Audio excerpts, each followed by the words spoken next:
Sorry about that. There was a distortion of the montage. I want to welcome you live on this program today. Today is the 25th day of April 2023, and today is also Tuesday. I want to appreciate you for joining wherever you're joining from.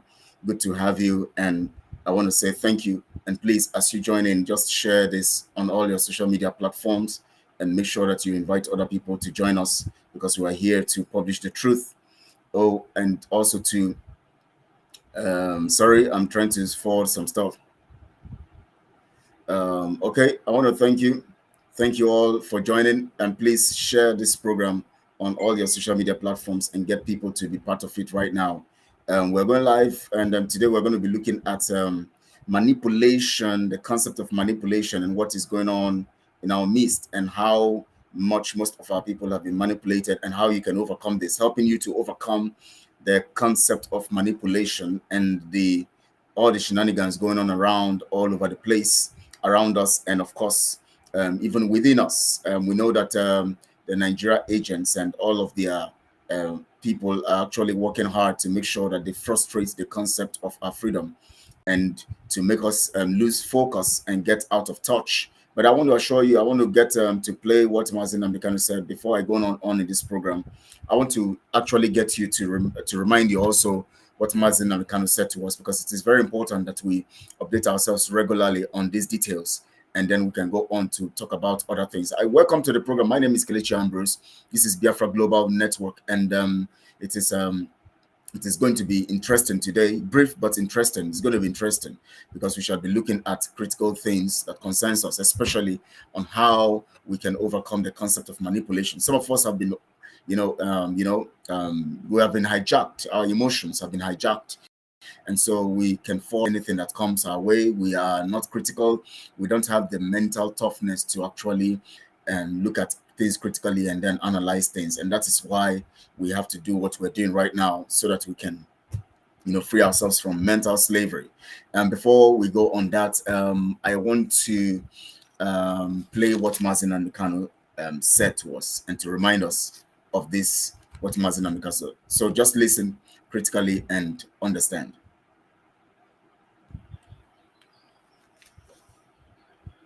What mistake Buhari ever made was to arrest him. The worst mistake ever.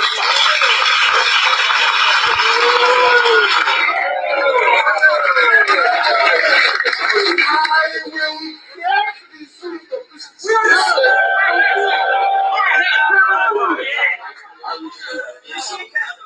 What is I am taking IPOB to Abuja on the 17th of next month to my birthday. We are with you, sir. We are with you. There will be 2 million people in Abuja. I will be there. I will be there. I will be there with you. I will be there. We take a battle to our enemies. Yes, sir. And let me make this very clear to you. You are under oath. Yes. And by virtue of that oath, you are under direct orders from me. Yes. Any day you wake up, you hear I've been arrested on Nigeria time.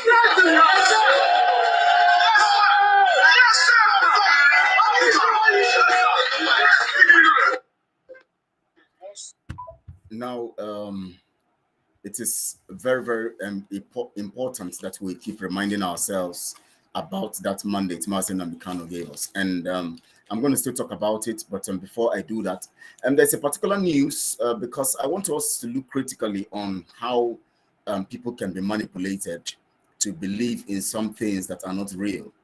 And sometimes some of us might ask the questions, how come someone can be manipulated in the realm of their mind and get themselves into devious activities or diabolical activities, or even get themselves to the point where they even destroy themselves for what they have been told and what they believe in. Now, there's something about the scripture says, it says faith comes by hearing the word of God. So as much as faith comes by hearing, fear also comes by hearing. Manipulation also comes by hearing. Deceit comes by hearing. These are factors that we must understand, that whatever you hear and you keep hearing and you get accustomed to hearing has a way of taking over your mind. And in fact, the truth here is this: you can listen to a lie over and over and over again, and then it becomes like something you just have to believe, and it sounds like true to you. Now, I want to give you an example of what I am trying to say here. There's a case, there's a situation that happened in Kenya, One Good News International Church. Thank you so much, Edith Nedu. Good evening, Brother Kelechi. We move. Yes, we move. My sister, we move. And strongly we move. Now, there's a particular church in Agatha says rubbish. I thought you, when I see your name on social media, I always think that it's somebody that is reasonable. Most of our people, when you see them, when you tell them what they like, you think they are reasonable. The way they hail you and praise you, they keep telling you things, they keep praising you and hailing you because you're telling them what they like to hear. And of course, when you go strictly to the path of truth, they disappear. And then they begin to, that's when you now know the kinds of people they are. I've seen that name several times on the social media. I thought that's someone reasonable. Anyways, it's normal to have people who are not reasonable. That is why we're doing the teachings, so that people can be learning and learning. Somebody comes into a broadcast and says rubbish, and you are here, you're listening to rubbish. Now, there's a particular church in every one of you now know what is happening in Sudan. Two generals are now fighting survival of the fittest so that they can control Sudan. They have destroyed the nation. Of course, there is a 72-hour ceasefire that began yesterday evening, I love that, yesterday night, for international community to evacuate their citizens. And that ceasefire will expire maybe in the next 2 days or so. And that is meant to, cause those ones who are nationals of other nations to get themselves out, to get their people out. Chisom, thank you so much. We're together. Yes, Chisom, thank you. Thank you, my sister. So now that is happening right now in Sudan. We all know the story.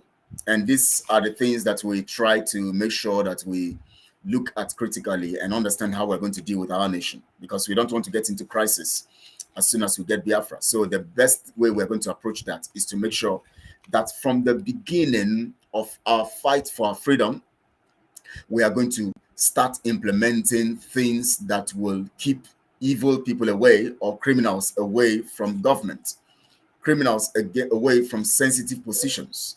And that is why you see we are strongly, very, very, very, very, very concerned about accountability, transparency, truth, and pureness. Now, being pure does not mean that you are actually you righteous, because it is only God that makes righteous.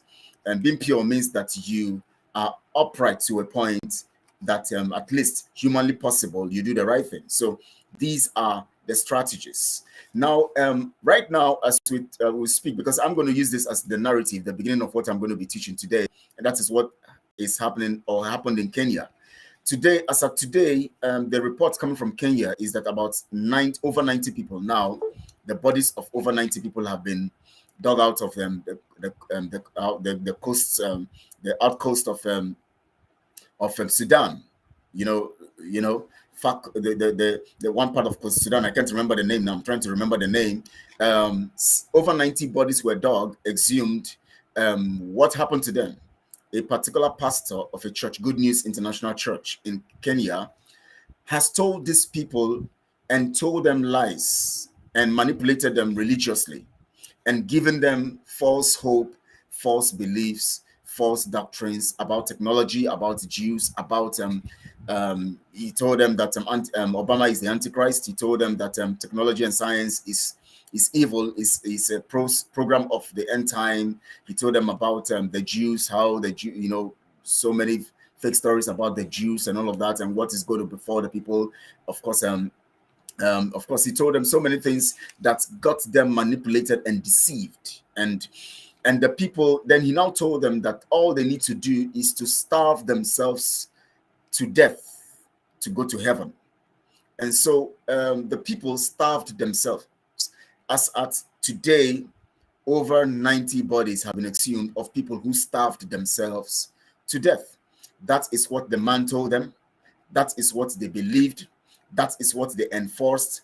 And they had the will to enforce a false narrative. Enforce a false narrative. Now, the truth here is that whenever you believe a thing, it drives your mindset and regulates your actions. Whenever you believe a thing, that is why you must be very careful what you believe.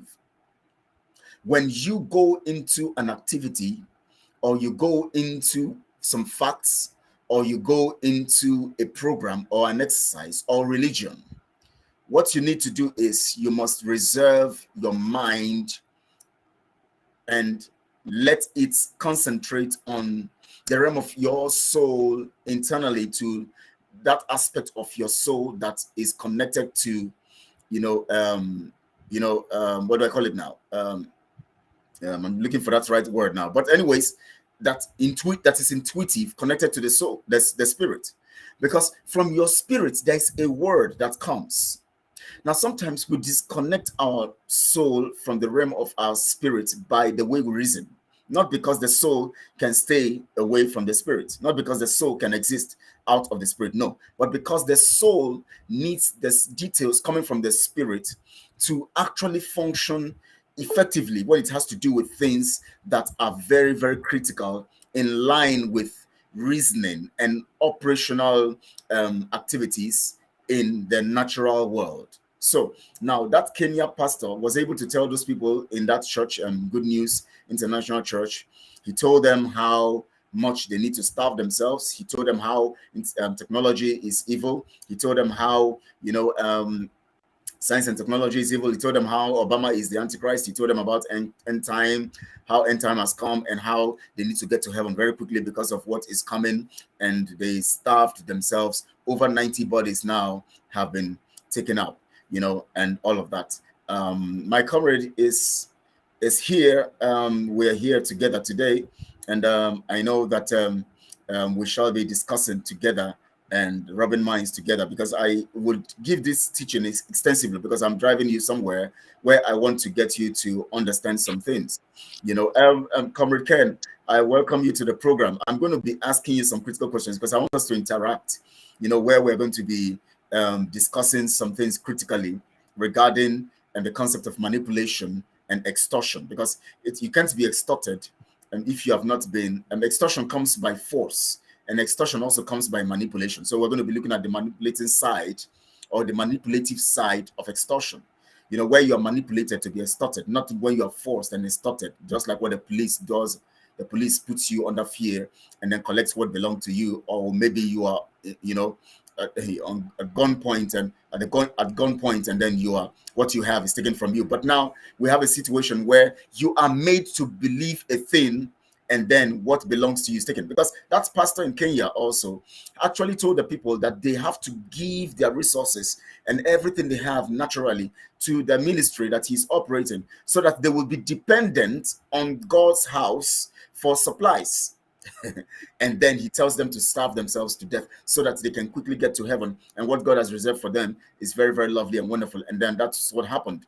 And they are there. And there's no going back on MNK and Biafra freedom. Scammers, fraudsters, gamblers, and criminals shall have no place in Biafra. They will rather be prosecuted and go where they belong. We move. Thank you so much, Biafra warriors and fighters. Comrade Ken, you're welcome. Yeah, thank you. Thank you very much, my comrade. Now, comrade, I want to ask you something. I wish I know you're busy. That's why your face is you're not open. Your video is not open. I want to ask you something. Have you ever been manipulated before? Yes. I've been manipulated. Can you give us a story, an example of a manipulation that actually that got you so angry when you discovered? Exactly. Our people have to really understand that the mind of a human is very, very deep. That is why sometimes people will say they cannot swear for the doing of somebody else, because in our language, in the Igbo language, we always say obi daruo. and human beings differs. So that is why some of us that could find out some things that are happening in our life or in the entire world, we are blessed. Let's just thank God for that, which Kelechi, you are one of them. So our people says, if you are being lied to the first time, or if you are being deceived the first time, and you allow yourself to be deceived the second time again and the third time, then you know you are a fool. You understand? So Yeah. what I just want to say is that there are people who have this charmant kind of manner or humor to manipulate other people. And most of these people that manipulate other people knows the truth. This is the most dangerous aspect of it. It doesn't mean they don't know the truth. They know the truth, but they just want to lead other people astray.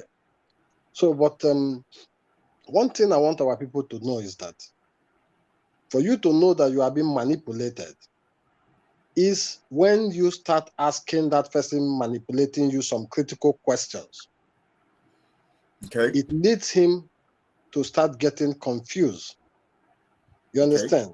There are questions you ask somebody who feels he's manipulating some set of people or some group of people. He starts getting confused. And this leads to either to eliminate somebody, it leads to it, eliminating of somebody because he's now feeling threat. He feels to be threatened. No, He you feels, know what, you know what I want to do. Sorry for cutting you there. I want to just, you know, before we go deep into those facts, I want to ask you this because I want you to give us an example of how you've been manipulated. Maybe it's a life story, you know, of what has happened to you, and maybe that's made you, you know, very very angry, or your experience and how you felt when you got to that point of manipulation. I want to thank um, Adazion for joining. Thank you, ma. She says, Agatha Christie, rubbish. Did you just sign your name as rubbish? Why waste your time watching and listening to rubbish? Some of us actually choose to listen to all and make up our own minds. Thank you for that lecture to her. You know, I thought, you know, sometimes when you see people, when they hail you, when you're telling them the truth, and when you're telling them what they would like to hear, they actually, you think that they are reasonable. But later, when you begin to bring out facts and truth for them to confront their fears, they begin to run away, and they begin to you know, display their madness and their ignorance. And that is why this program is good for them. So let her stay there. She can keep posting what she wants to post, but let her be here. Listen, um, comrade, can you give us a life story of, you know, of a particular manipulation that you experience? Because with time, as soon as we get all of this, I want us to establish something so that some of us might understand, or may understand, or will understand that manipulation is not just something to worry about or to be scared about. The only thing is that you must learn from it. Just like what you said, if you are and once bitten, twice shy, or if you are deceived for the first time and you allow yourself to be deceived again, then something is wrong with you. So give us a life story of yourself when you know, that got you, and later you discover, wow, I've been manipulated, and then how you felt after you discovered. yeah, thank you very much, my comrade. I could tell you the truth. I'm living with somebody in the city where I'm living today, and which I vowed that I will never, ever have anything to do with that person in my life anymore. I don't even speak with him. I work with him in the same company. You understand? And what led to that was when I realized this person were using me. Let me just use this word: using, manipulating, and just for him to achieve his goal. So, firstly, what actually happened? I don't call names because I don't want somebody to feel maybe I want to expose him. But if the person is listening in this program, he knows I'm directing what I'm saying to him. I had contacts, a business contact that is very, very dear and important to me.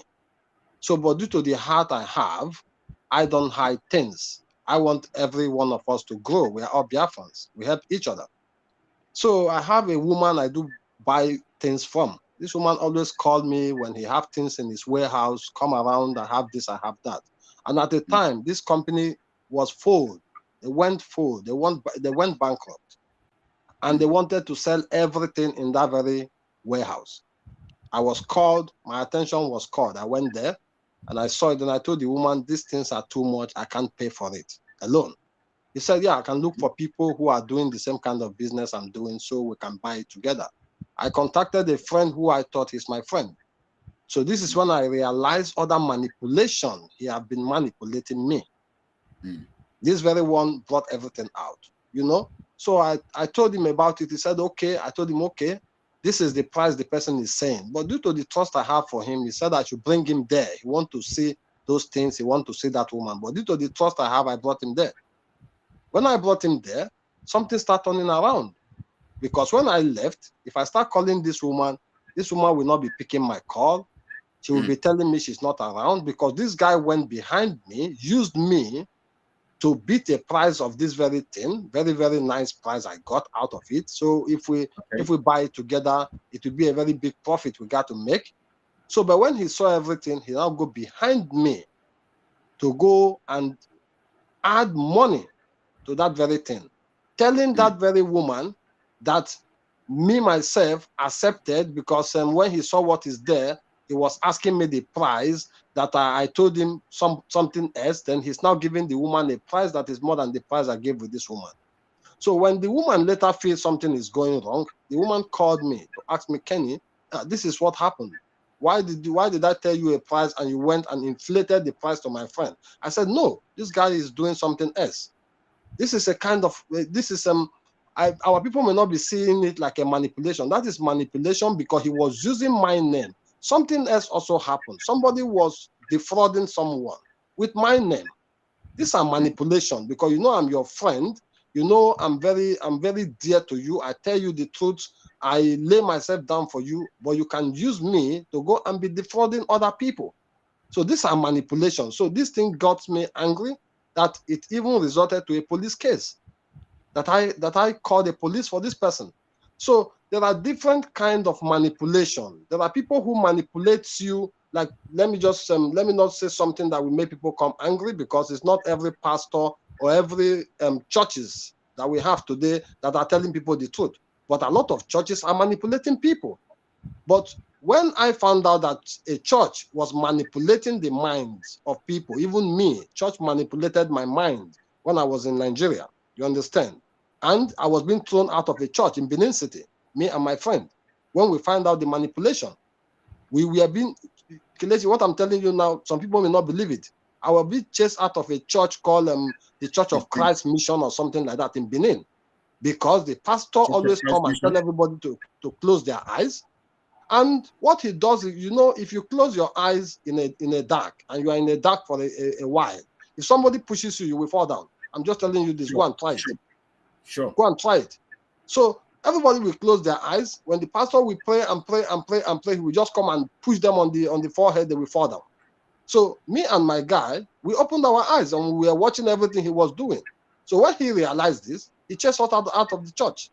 So these are different kind of manipulation. In business angle and in different angles, you get manipulations.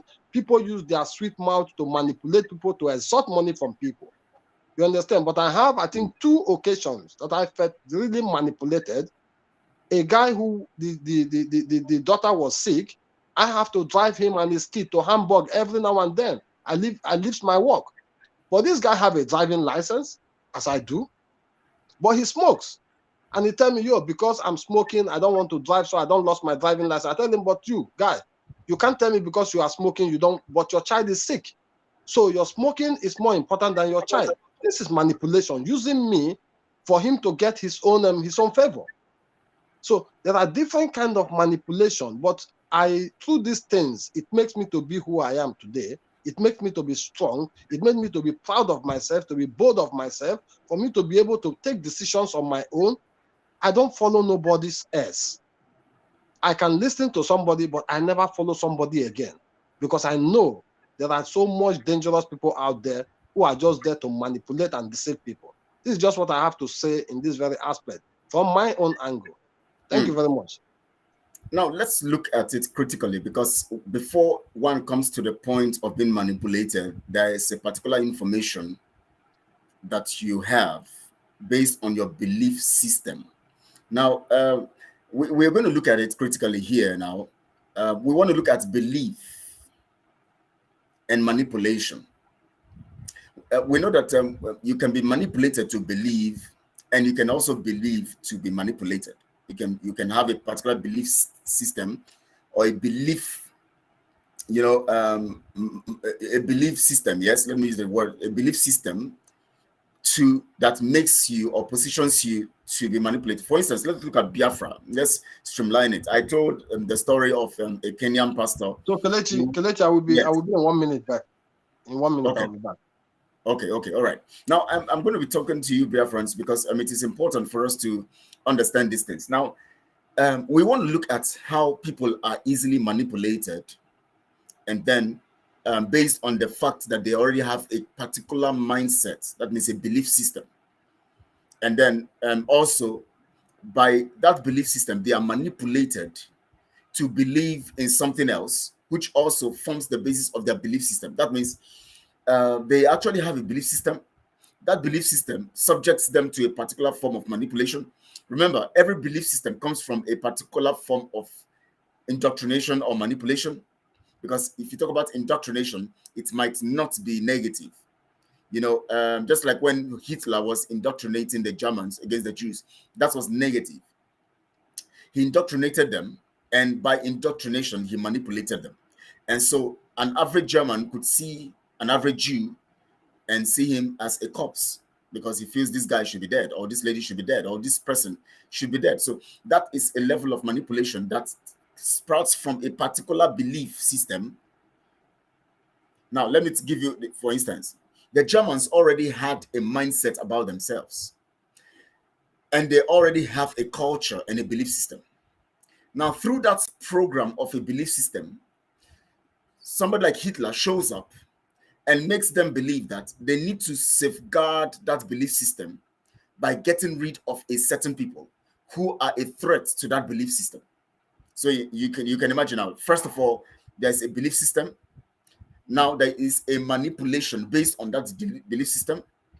And then that manipulation actually is wired to connect to the sentiment of that belief system, which now moves these people to another central point of manipulation that forms their basis or their belief system. That it forms or adds to their belief system. That means from the point of how they think who they are, or what they think about themselves, and the kind of mindset they have about themselves, and about their constitution, about their culture, about who they are, their value system. They already have that belief system in their cultural values. So when Hitler now came, he used that belief system to manipulate them, so that they would see the next action they were going to carry out based on that belief system as a justified action that will help them sustain the already programmed or belief system they have, which is their culture or their values or what they think they are. Thank you, Kunon View Media. Thank you. Hello to you too, my brother. Now, so let's come to Biafra. Let's move into Biafra. But if I move to Biafra, so on that basis, Hitler was able to manipulate the Germans and was able to get them to kill over 6 million Jews. That was possible because he cashed into the vulnerability. Because anytime you have a belief system, you are vulnerable by your weakness to that belief system. For instance, the reason why you and I are talking about Biafra today is because we have a belief system. We have been told, we have been talked to, we have been indoctrinated. Let me use that word because it's a strong word, even if it can be possible and positive. We have been indoctrinated to believe that we are God's people. Of course, we are God's people. We have been indoctrinated to believe that we are Jews. Of course, we are, based on history. We have been indoctrinated to believe that we are intelligent. Of course, we are, even if we know that our people are sometimes mawkish, mawkish, foolishly sentimental. We have been indoctrinated to believe that we are special and we have what to offer to the world. Every Biafran believes that we have a particular DNA in us that is unique. And of course, the world recognizes that. and it has formed the basis of our belief system. Now, what we're trying to do here is to help you overcome manipulation, because the central point, or the aspect of your vulnerability to the point of manipulation is based on what you believe in. Now, but the fact that we believe in these things, we are now subject to emotional attachment based on what you believe. Now, let me explain that. When you believe that you are special, or let's say someone who believes that he's the first, he has been given a mandate anyways over a business, and maybe someone is given a mandate over a business, or a particular person who is the first son in the family. Let's just use the family, for instance, so people can understand better. Now, someone is the first son in the family, and because he has come to understand the value or the importance of the first son based on our culture in Igbo land, he now has his mindset, or his belief system has been formed from that information that he has about the first son. So based on that, now he now begin to see himself, maybe now he has friends, and those friends begin to tell him about how he needs to show and prove and stand his ground as the first son in the family, and must make sure that he achieves financially and make sure that he's on top of the game financially, and make sure that he gets married before any other person, any other of his siblings. Make sure he makes money and he is richer than everybody. They begin to tell him that as the first son, this is a ridicule for you to be poorer than any of your siblings who are under you. They begin to tell him that you must prove that you are the first son by looking for having maybe 3 wives to be, over other people under you. You need to have enough money to be respected as the first son. They begin to indoctrinate him based on that information and that belief system that have come from the concept of the fact that he believes he's the first son, and of course, which he is. But that becomes a vulnerable aspect in which he allows false doctrine to encapsulate his mindset. And so his belief system becomes that vulnerable point to which his indoctrination and manipulation begins. Now, let me tell you, the reason why you have lots of people in this Biafra movement doing the wrong things or going about the pursuit of freedom the wrong way is because they have become subject and vulnerable to their belief system about freedom. Now, let me take the family thing and buttress it so that you can understand where I'm going, because before I go into the Biafra thing, I have to explain this very well. Now, this brother, who is the first son of the family, has these friends, and they kept telling him, and bros, say you be the first son. You go 4 people handle. You're supposed to get money. You're supposed to be rich. All your brothers are supposed to reach past them. Will they do some kind of business? That business go favor you. See, anyhow it be, you supposed to get. See, anyhow you supposed to get money. No, the mind money now. Once you get the money, you don't get the money. It don't matter. Even if not ritual way, as long as the money people go see. Nobody gonna know what you do underground. I'm speaking pidgin English now. Because that is the way. You have to use the language to help the people's brain to buy. That is why, if you look at people who manipulate people, they come to the level of the language they understand.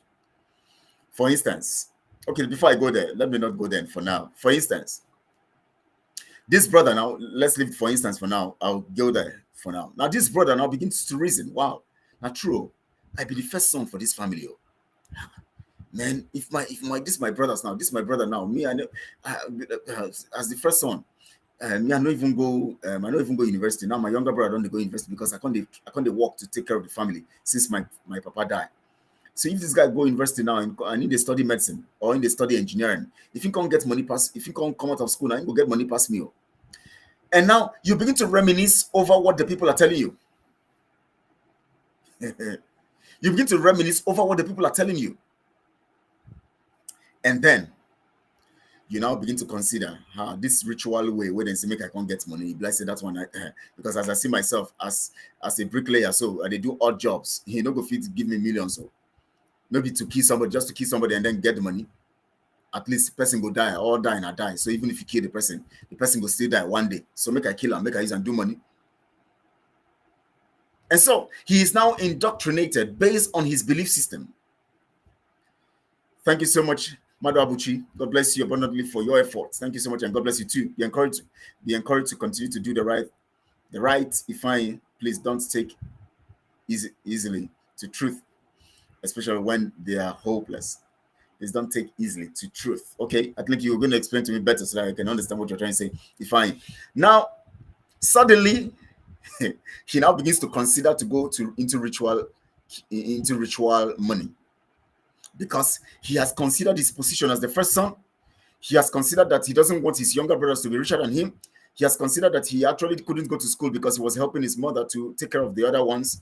And now they are all getting into university. He was doing many jobs, taking care of the family and all of that. Now it seems like if these guys come out of school, they're going to be richer than him. That is how he now got into evil and considered evil. The same way Hitler was able to manipulate the Germans. Now let me bring it home. We have a belief system that when we get Biafra, not if, when we get Biafra, our nation will be superb. And that is the truth.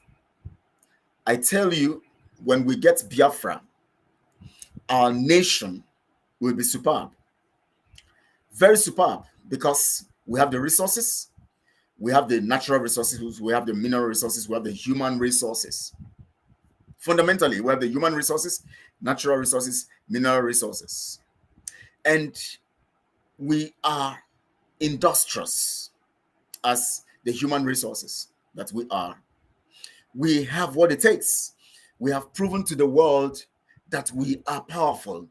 We are a value. We are catalysts to progress, success, growth, development. In fact, Biafrans are cynosure of success anywhere they are. Even in Cambodia, you see them there. They are doing some stuff. They hustle very well and make out some stuff for themselves. We hustle very well. We don't give up. We don't give in. Only few, but majority of us are very good hustlers. Now, let me now tell you something here.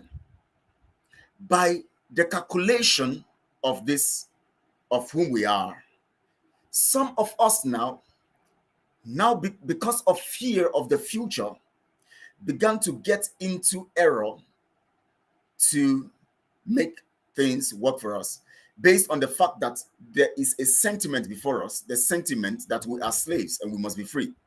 Now, let me give you an example. There's somebody in our midst that right now has been constituting nuisance. I think that's Victor Uzaganobi.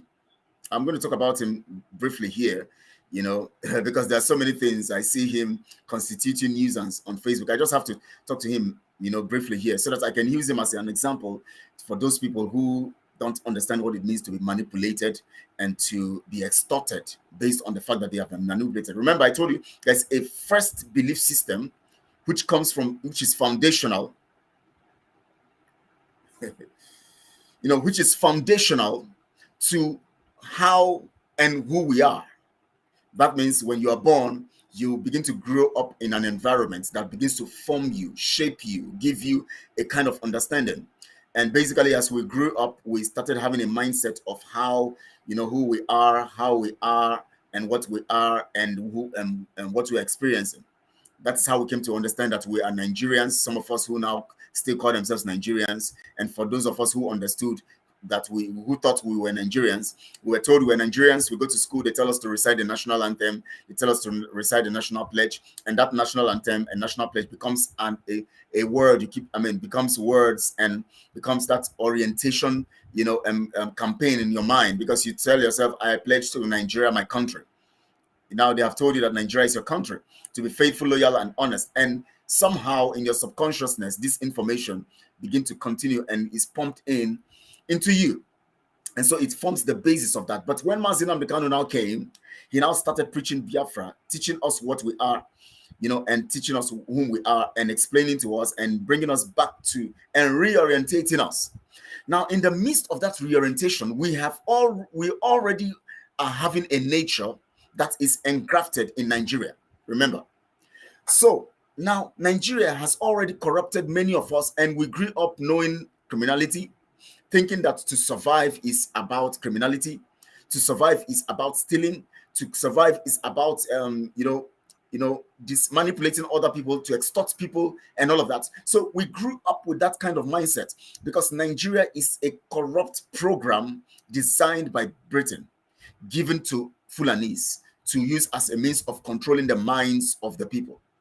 So when Nigeria was implanted in us from kindergarten to adulthood and all of that, and then suddenly Mazi Nnamdi Kanu now comes up and begins to teach us the concept of who we are truly are and what Chukwu Okike, represents and what he's saying about us and how much we must be free and all of that.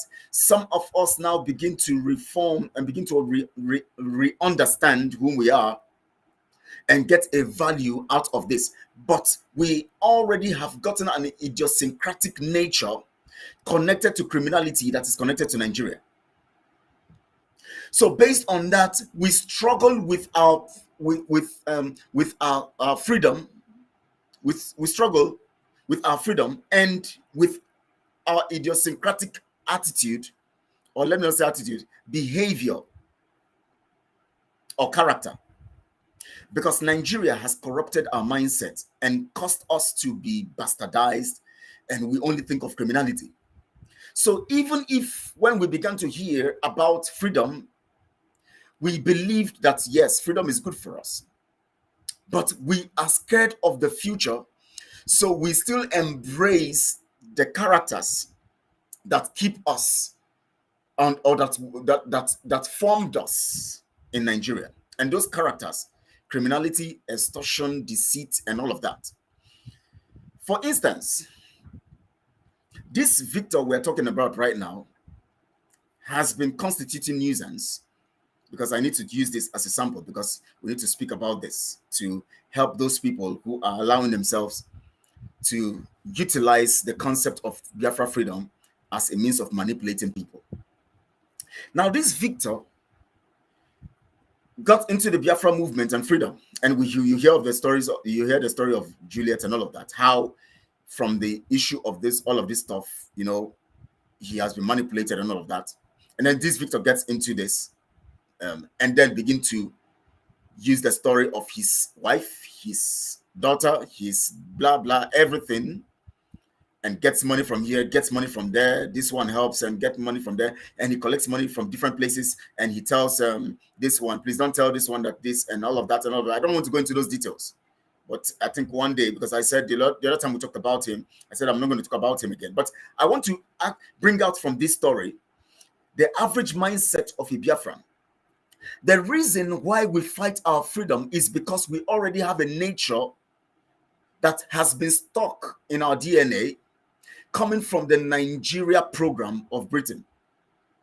So people want to be free, but yet they don't want to sacrifice to discipline themselves for freedom. And so they think that because they have to survive, they have to sell the freedom, they have to betray the freedom, they have to carry on in the program of criminality to sustain their selfish ends. And even if they feel that at least one day Biafra will come, it may not come in my time, but it will come. But as I am here now, let me get myself sustained by what I can make out of this program of Biafra. So even if, yes, they know that we need to be free and freedom is important, they struggle with who they are that Nigeria has made them. And because sometimes we are so scared of poverty that we are afraid of becoming poor again, or afraid of being in that poverty, or afraid that we might stay so long in that poverty, or afraid that we might become victims of poverty over and over in life to old age. We now, because of that fear, capitalize on the situation of the Biafra struggle to extort. Now look at it. For instance, Mazi Nnamdi Kanu came into this. He started teaching us. Yes, Mr. Chibok, we need accountability, folks. Otherwise, we are going nowhere. Yes, we're going there. I'm getting there because our people must understand and defeat the concept of manipulation in their lives. Now, we started, Mazi Nnamdi Kanu began to teach us the ways of God and telling us that Biafra is built on transparency, accountability, consistency, and all of that. And he began to tell us all of these details. And then some of us began to take the narrative. Some people saw it as an opportunity because they still think that everything, as an average Biafran, whatever you see that looks like is going to bring in money, should be manipulated for selfish ends. Because they know that when it comes to freedom, there will be money contributions and all of that, finances will be needed and to do some other things. So Mazi Nnamdi Kanu would need finances and all of that. And so those rogues came around him, and then they now used Biafra movement to form a family program concept, the mindset of family meeting, where they will be collecting monthly dues, collecting donations and all of that from the people. So it now became a front for extortion rather than a front for freedom fighting. And so they now saw they now saw it as, or they now see it as a program that is meant to, rake in cash. And so as the cash comes in and they make more money, and in anticipation of further extorting the people by giving the people false hope. And so what they need to do is to keep projecting this narrative of freedom based on the fact that they are cashing into the vulnerability of the people's mindset that they need freedom. Remember, the people had already come to understand that they are in a dire situation with Nigeria. They grew up in this Nigerian narrative and they come to understand that they are in trouble, that they are as Nigerians. Now they are thinking of freedom based on the fact that Mazi Nnamdi Kanu have been preaching it. So their emotion is connected to their desire. Of course, desire sprouts from the side of emotion. And so the emotion actually works, controls their thinking so that they begin to adjudge what they need to do based on their emotional presentation. That means the emotion presents facts to them, which they don't subject to their reasoning. And so they make wrong decisions. So when the manipulators come into the system and tell them that this would help them, just like the story I gave you about the Kenyan church, where the man comes to tell them that spiritually they need to go to heaven faster, and they need to get these things done spiritually, and they're going to get the benefits they need, and then they starve themselves to death. Over 90 people bodies have been exhumed today, as of today, 90 bodies in Kenya by one church called the Good News International Church. And so people have died, over 90 people exhumed, and of course more people might be recovered or seen and all of that. So how did they get to that point? Because they were told a particular narrative based on the fact that, one, Kenya, the nation of Kenya is poor. Two, people are looking for easy way out of their poverty. Three, people are frustrated and afraid of the future. Four, now the pastor uses that sentiment to preach to them about the issue of how they can get a better life going to heaven. And two, that even the little they have, they can bring it, and then they will be sustained by God. And of course, God will sustain them through the house of God. And then all they need to do at that time is to starve themselves, punish their flesh, and starve themselves to death. And as soon as they die, they are going to get to a place where everything becomes abundant. The same way also, they were manipulated and told those false narratives. The same way also, Mazi Nnamdi Kanu also began to preach the gospel of freedom to us. Now, in the midst of the preaching of the gospel, some people within us saw it as a means of, just like what the scripture did, when Jesus came and he came to shed his blood and die for the sins of the world and all of that. Some people now saw it as a way of creating religion. The Roman Empire saw it as a way of creating religion to control the minds of the people, to control the resources of the people, and to control the people. So the Roman Empire hijacked Christianity, and then of course Constantine becoming one of the major people in that regard, and Damasus, the bishop of the Church of Rome, then became the head of the Roman Catholic Church, and then brought in the concept of the manipulation using the Nimrodic process of worship and the cult, the Nimrodic cult, and introduced it into the church. And then that is how organized Christianity and religion began. And so that is when you begin to see of the use sign of the cross, the penances, the confession to priests, and the use of the chaplets, and all of these details now came out of that program, because the Roman government hijacked the church, knowing that the Christianity was spreading so much like wildfire, and they felt that if they don't control these people by accepting the Christian religion and corrupting it, they would have a serious revolution against their empire. So they now decided to, embrace Christianity. And Constantine, whose mother also was a Christian in one of the factions of Christianity, because then Christianity began to have different factions. So the Roman Empire wanted to put Christianity under them. So they now introduced the Roman Catholic Church. The Roman Empire hijacked Christianity, and then people from there began to create their own, sects and all of that. And today you see the cult in Kenya today that has now manipulated people, made them starve themselves to death in the name of going to get to better life in heaven. So now they are dead. Over 90 bodies exhumed now, and the man is arrested. He's in custody right now, and all of that. Now people cash into every good program to manipulate people.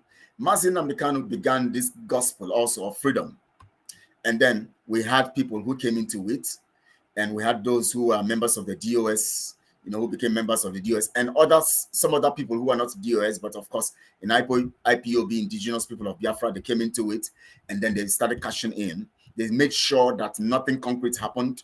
They made sure that everything continues like a family thing, family units. They created family units, command and control. All you need to do, tell them you are fighting for freedom, and then collect money, continue collecting the resources and all of that. And then they kept giving the people false hope by, protest here, there, and all of that. Mazi Nnamdi Kanu will want to take steps forward. They will pull him back 10 steps. He will go forward one step. They will pull him back 10 steps.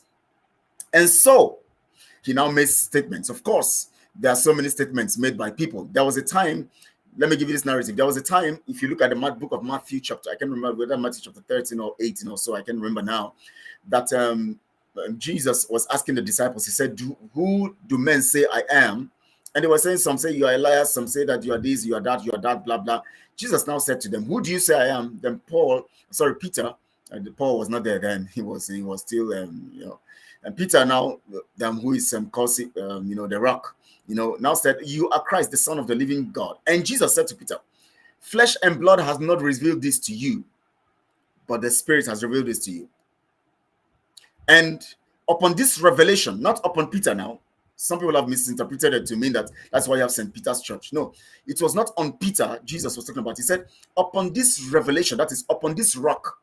The Greek word there is actually revelation, interpretation by interpretation. It means upon this rock. That means upon this revelation that you have received from the Spirit, flesh and blood didn't reveal it to you. So it is the Spirit that revealed it to you. So upon this revelation that you've got from the Spirit, I will build my church, and the gates of hell shall not prevail against it. I will build my church. The word there, church, is a Greek word called ecclesia. That means I will build my called out ones.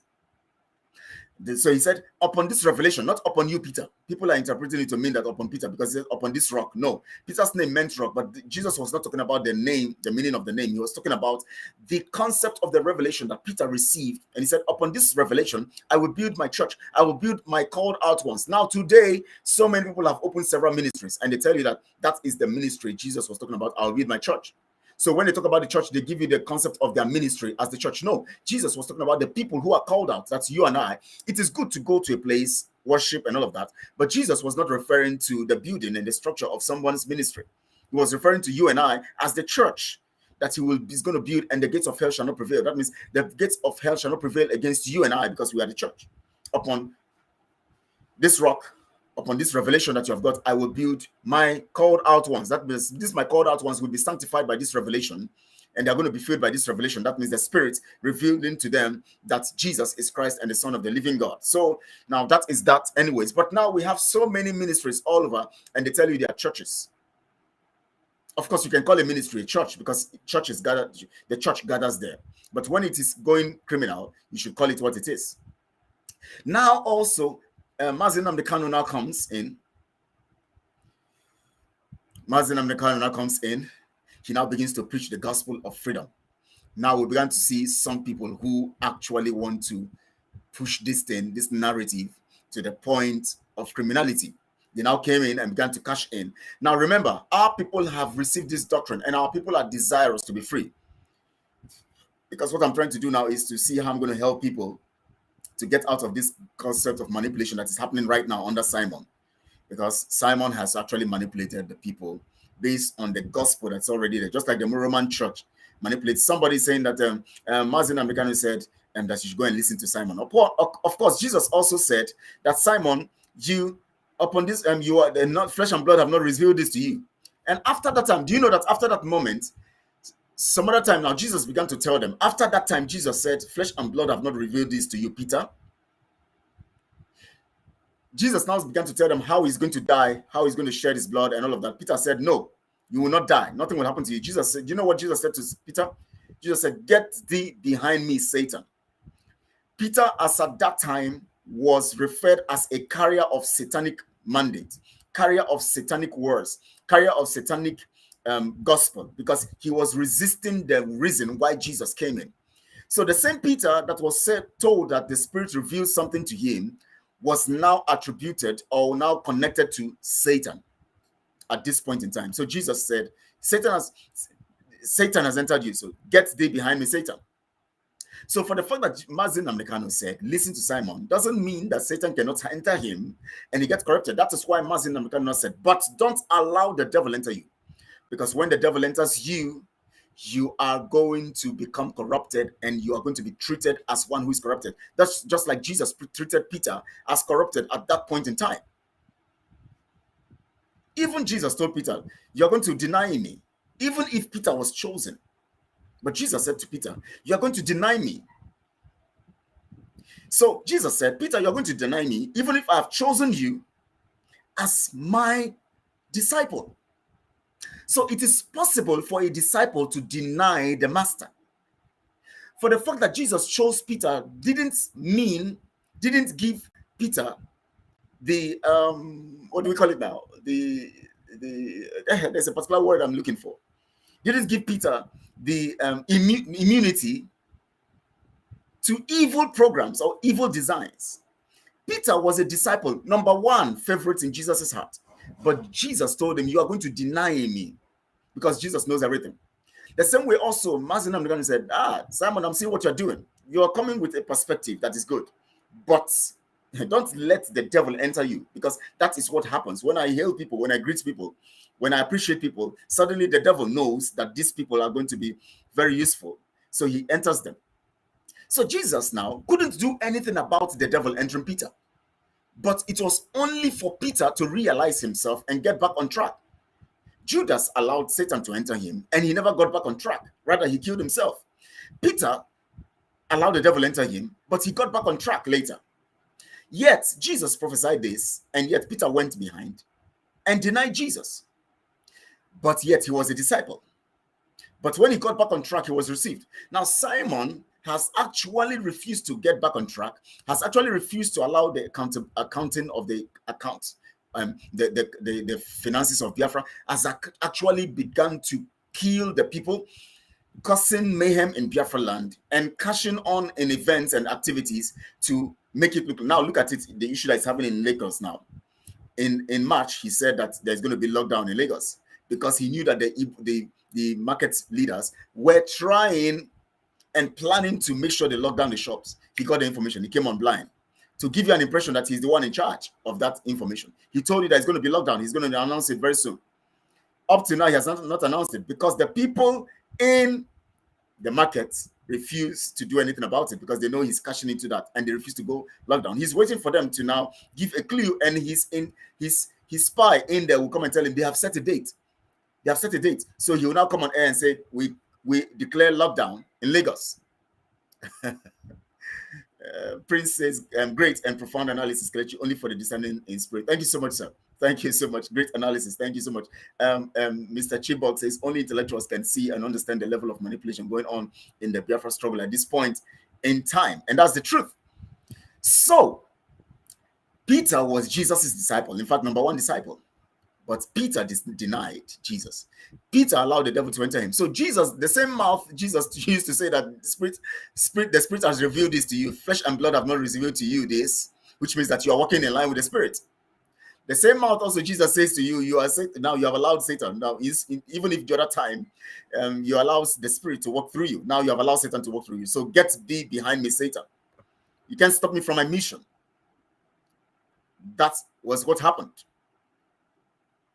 And that is what happens to anybody who brings themselves. See, the most dangerous thing you can do is to allow yourself to connect to a spiritual program that is of truth, and then think of your selfish end in the midst of that program. You're going to make a big error, and you might be destroyed by that. Ask Samson.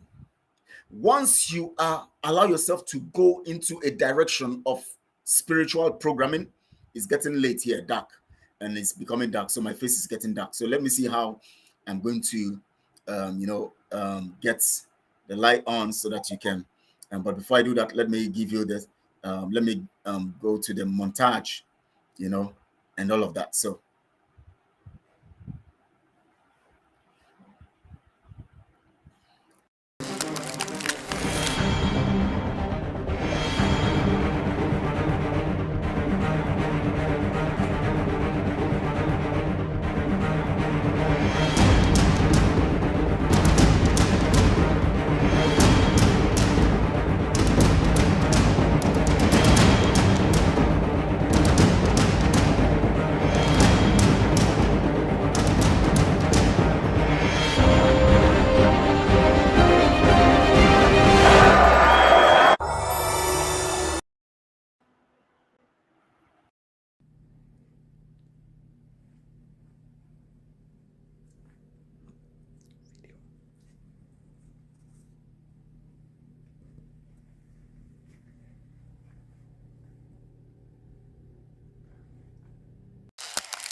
Yes, thank you and welcome back. I think I'm looking better now because it was getting dark and all of that. So I have to make sure that the screen gets brighter and all of that. So thank you so much all for joining.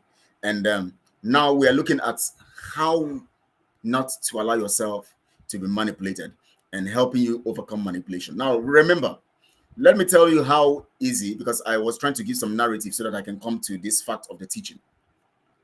Let me tell you why people are manipulated. And why people are manipulated in Biafra. Let me streamline it to Biafra because of time. So I don't give much narrative and narration, because I need to narrate for you to understand what I'm trying to say.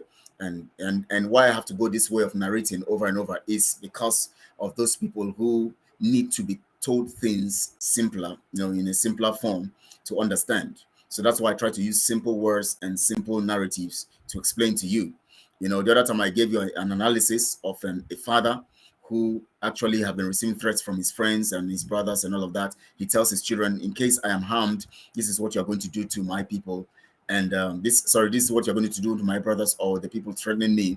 And then suddenly the father is harmed and he's in hospital. And rather than the sons or the children or the first son to bring together the others of his brothers and say, this is what father told us to do when he is harmed.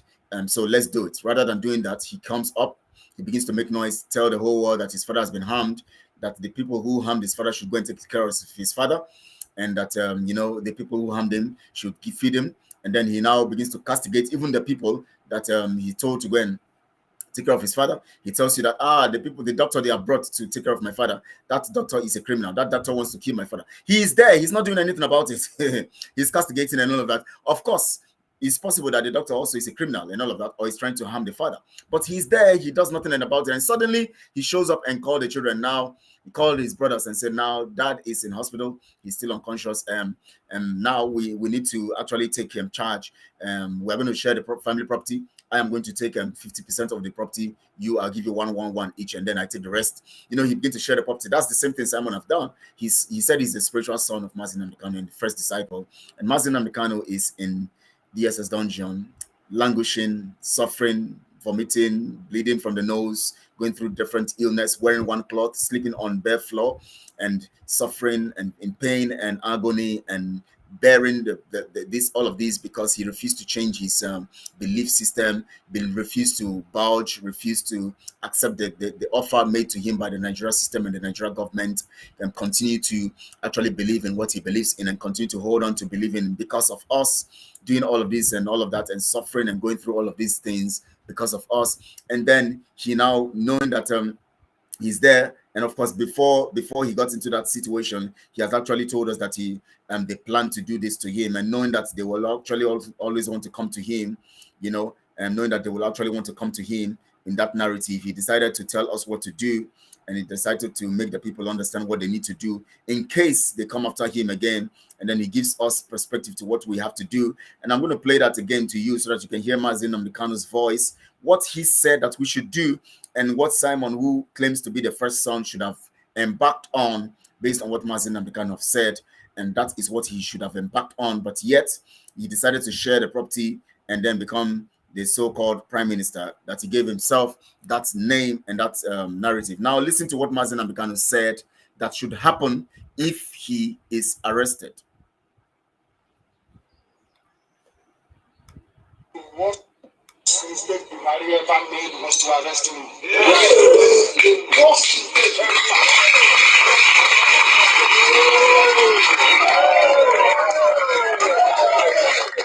I will break the suit of this.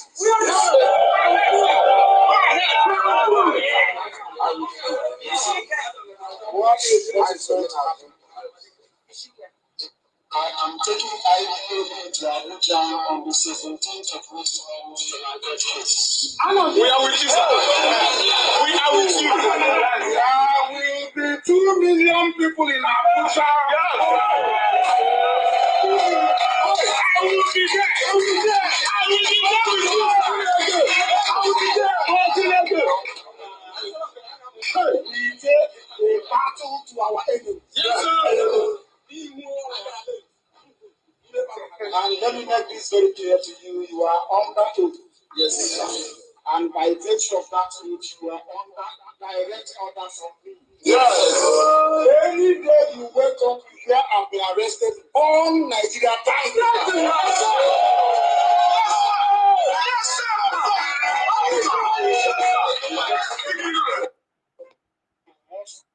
Now, you see, the most painful aspect of all this is that the most painful aspect of all this is that those people were jubilating, yes, no image. Canon, there's no image. Actually, I had to record the voice because I've been trying to get the video, but I can't get it. I only got the audio, but I'm going to try to see how I'm going to, because the video, I have to get it up from Messenger, but I don't know how to. Messenger does not actually get you to copy. I need to get the link to actually download it, but I've not gotten the link yet. So I'll try to look for how I'm going to get the link so that I can download it and play the audio so that people will see for them. I mean, play the video so that people can see for themselves. Now, this order is given by a father who is just like the story I gave. The father saying that, once they are planning to attack me or do some stuff to me, once they do that, please, this is what you're going to do. Make sure you burn down Nigeria. And then somebody claims to be the first son and all of that. And then he now goes to give himself title, give other people positions, and they are there pumping champagne, they are there drinking, they are there marrying, they are there, perambulating, dancing around, doing some stuff, giving musicians, singers, money to release music and call their names, doing lots of things. And then also pressing breasts, of course, Azuka and her husband pressing breasts. And these are the things, these are the activities and all of that.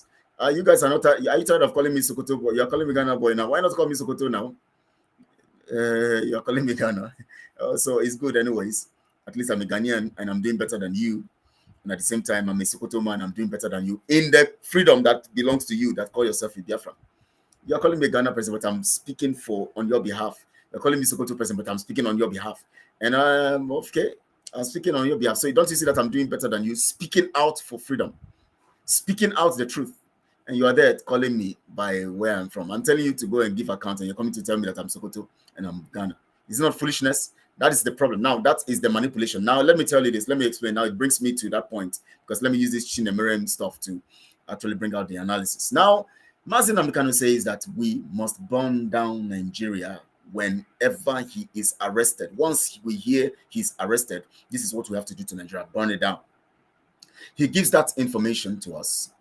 Everybody pretend they have been listening to, they have been playing all his broadcasts, playing so many things, listening to his broadcast. They refuse to go to that one. Everybody pretend as if they don't know about this one. Nobody wants to talk about this one, because nobody wants to actually carry out that action, because they feel that it will not favor their interests. So all they need to do is to find themselves in that place where what they will do will favor their interest. And to do that very, very well is to keep the people busy in their mind, believing that they are actually fighting to get Biafra. And so the manipulation comes this way. One, the people have a mindset already that they need to be free, because Mazi Nnamdi Kanu have preached this over and over. So the people are already frustrated by what they are going through. The people are already pained by what they are going through. And because of the pain, because of the suffering, because of the situations, some of us are in poverty, some of them are abject poverty. You know, abject poverty is another level of poverty. Then you have penury. That is the highest level of poverty. You have poverty, abject poverty, then penury. You know, penury. Most of our people are in penury. If you see how our people run out of the country, they're out of the zoo, not the country, out of the zoo. Some of them through Libya, some of them die on the way, some of them starve on the way, some of them, so many things happening to, because of that desperation to get out of pain.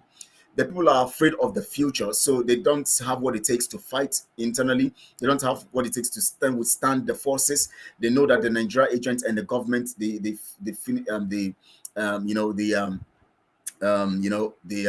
agents of the British enterprise is actually doing great injustice to them and all of that. Anyways, I'm going to start. I'm going to stop my narration here now, because I already have a special one in the house right now. He's going to be talking to us, because I know he's going to give us, I have given you a perspective to an extent. So as a psychologist, he's going to also come give you a perspective, from another angle, because I know he has another angle, the way he's going to come into this. You're welcome, sir. Prince, welcome to this live broadcast. And I want to appreciate you for joining. Thank you so much, sir.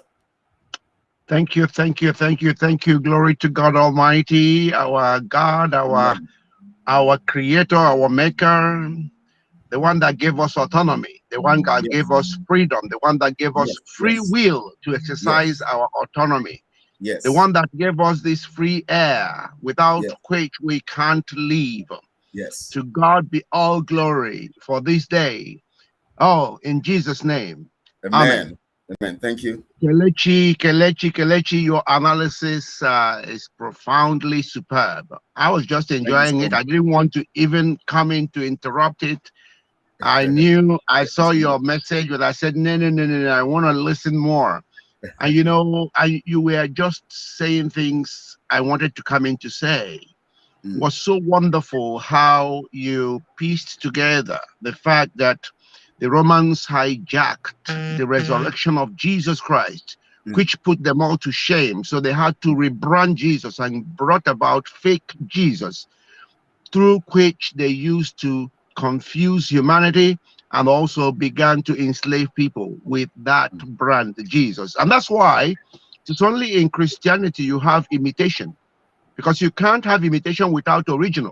That's right. Every other religion, there is no imitation, because these are not, these are all fake in themselves.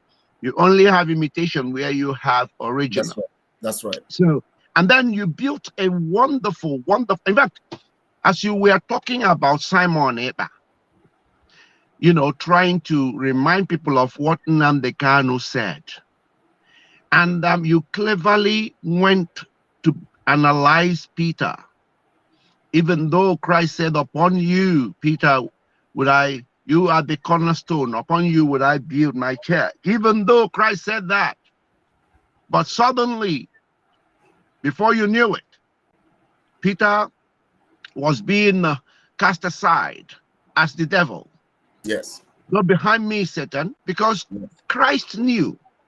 And Mazi Nnamdi Kanu knows, and every sane person knows, that the devil is always hovering to enter into anyone that is chosen. Correct. The devil can't wait to go in. Correct. Okay?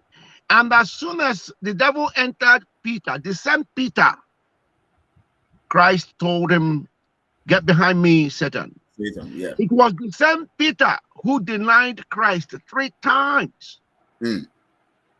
So you can see the gullibility of Nigerians. You can see the imbecilic nature of Nigerians who are stuck in believing that, oh, Onyendu said, listen to him.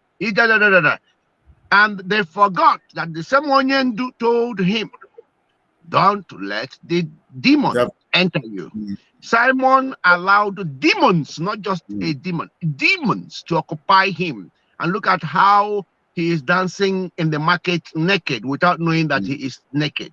Because that is what the demon would do to any sane person. They will go crazy. They will stand in the marketplace naked, and they can never relate to the fact that they have actually placed themselves in such a vulnerable situation. That's right.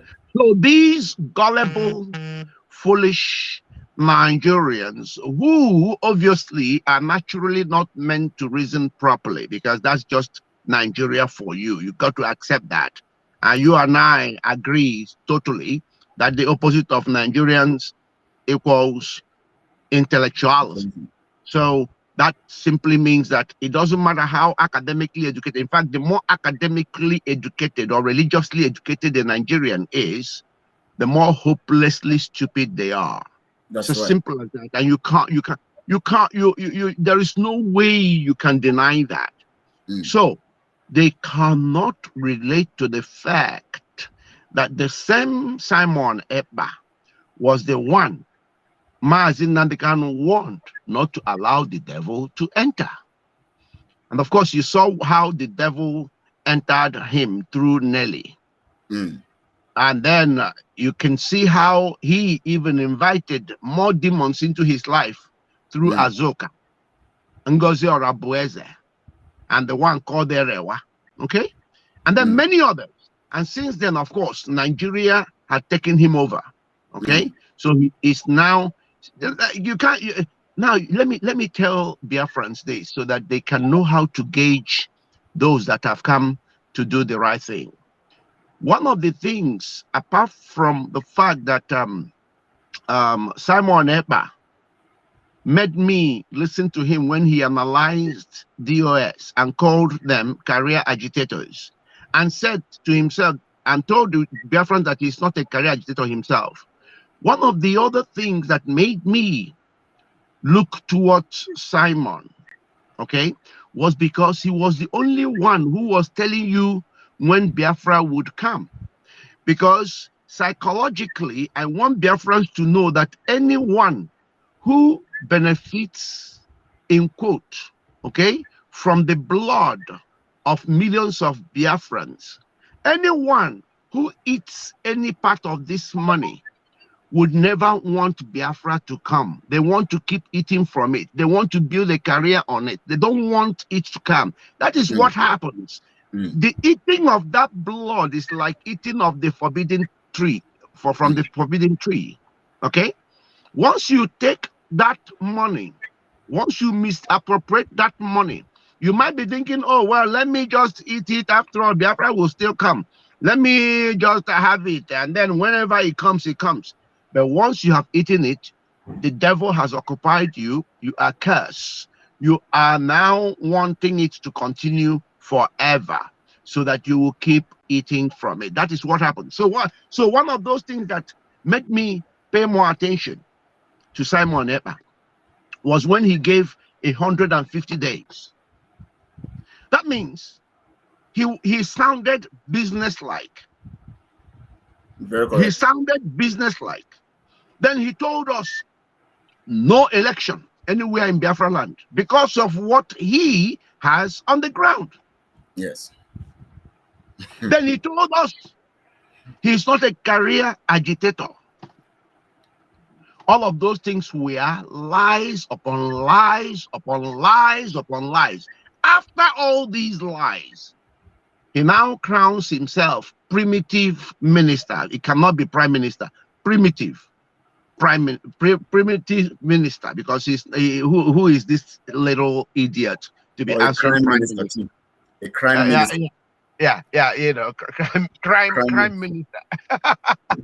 Anyway, you know, I feel sorry for those who call him prime minister, because they also are expressing their level of idiocy and stupidity.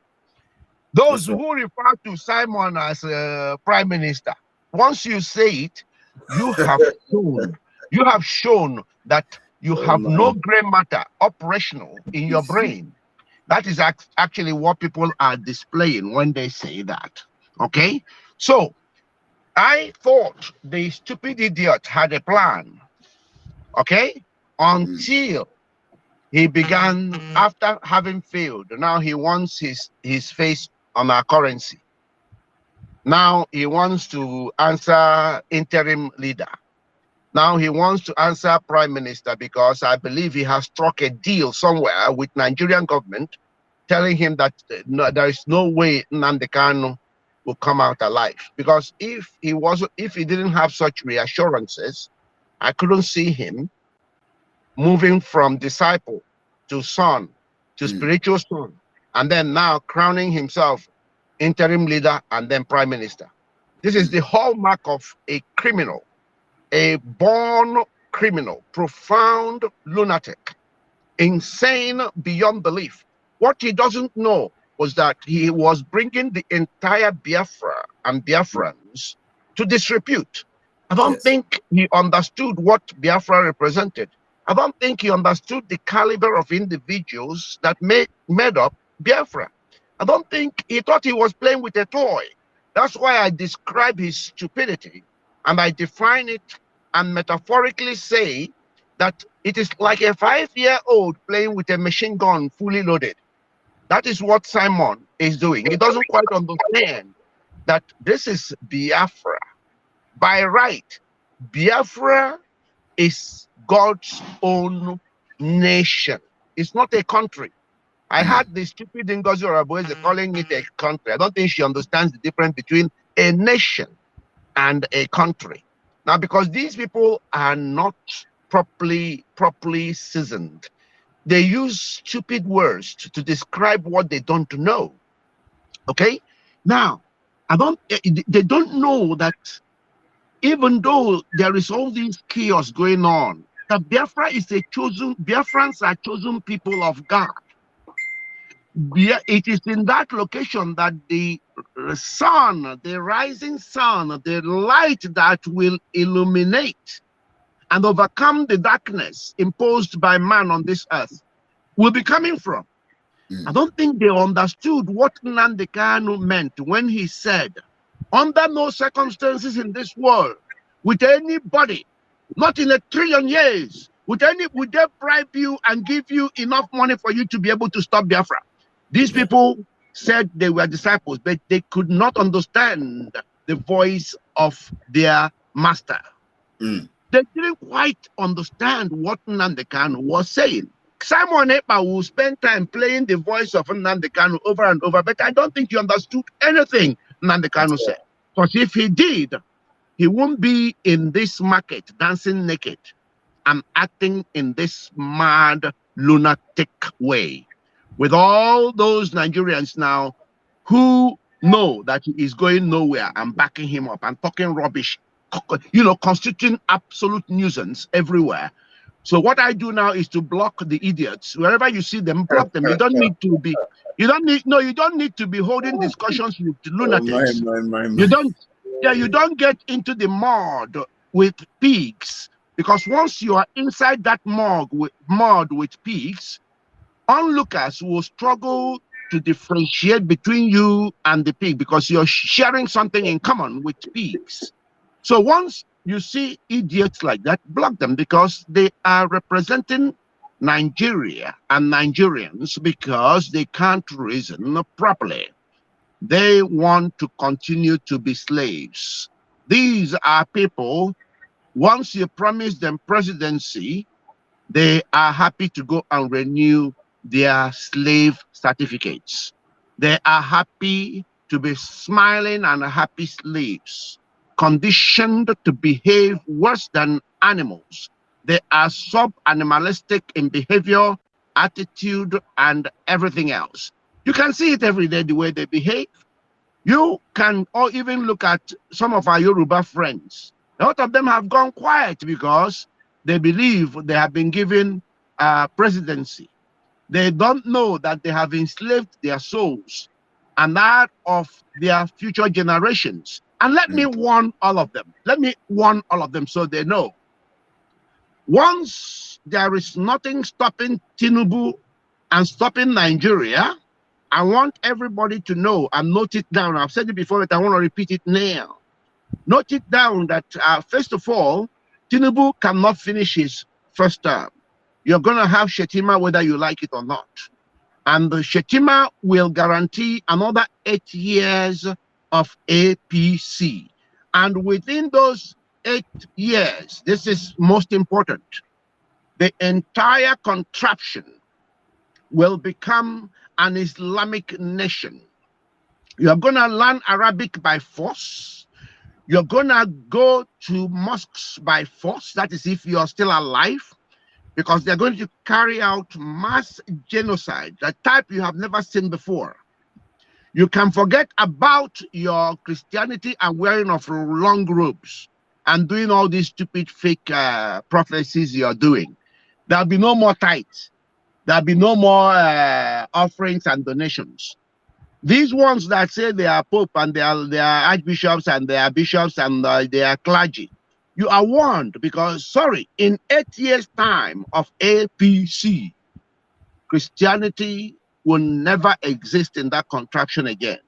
You can mark it that I said it, unless something stops Tinubu and dismantles Nigeria.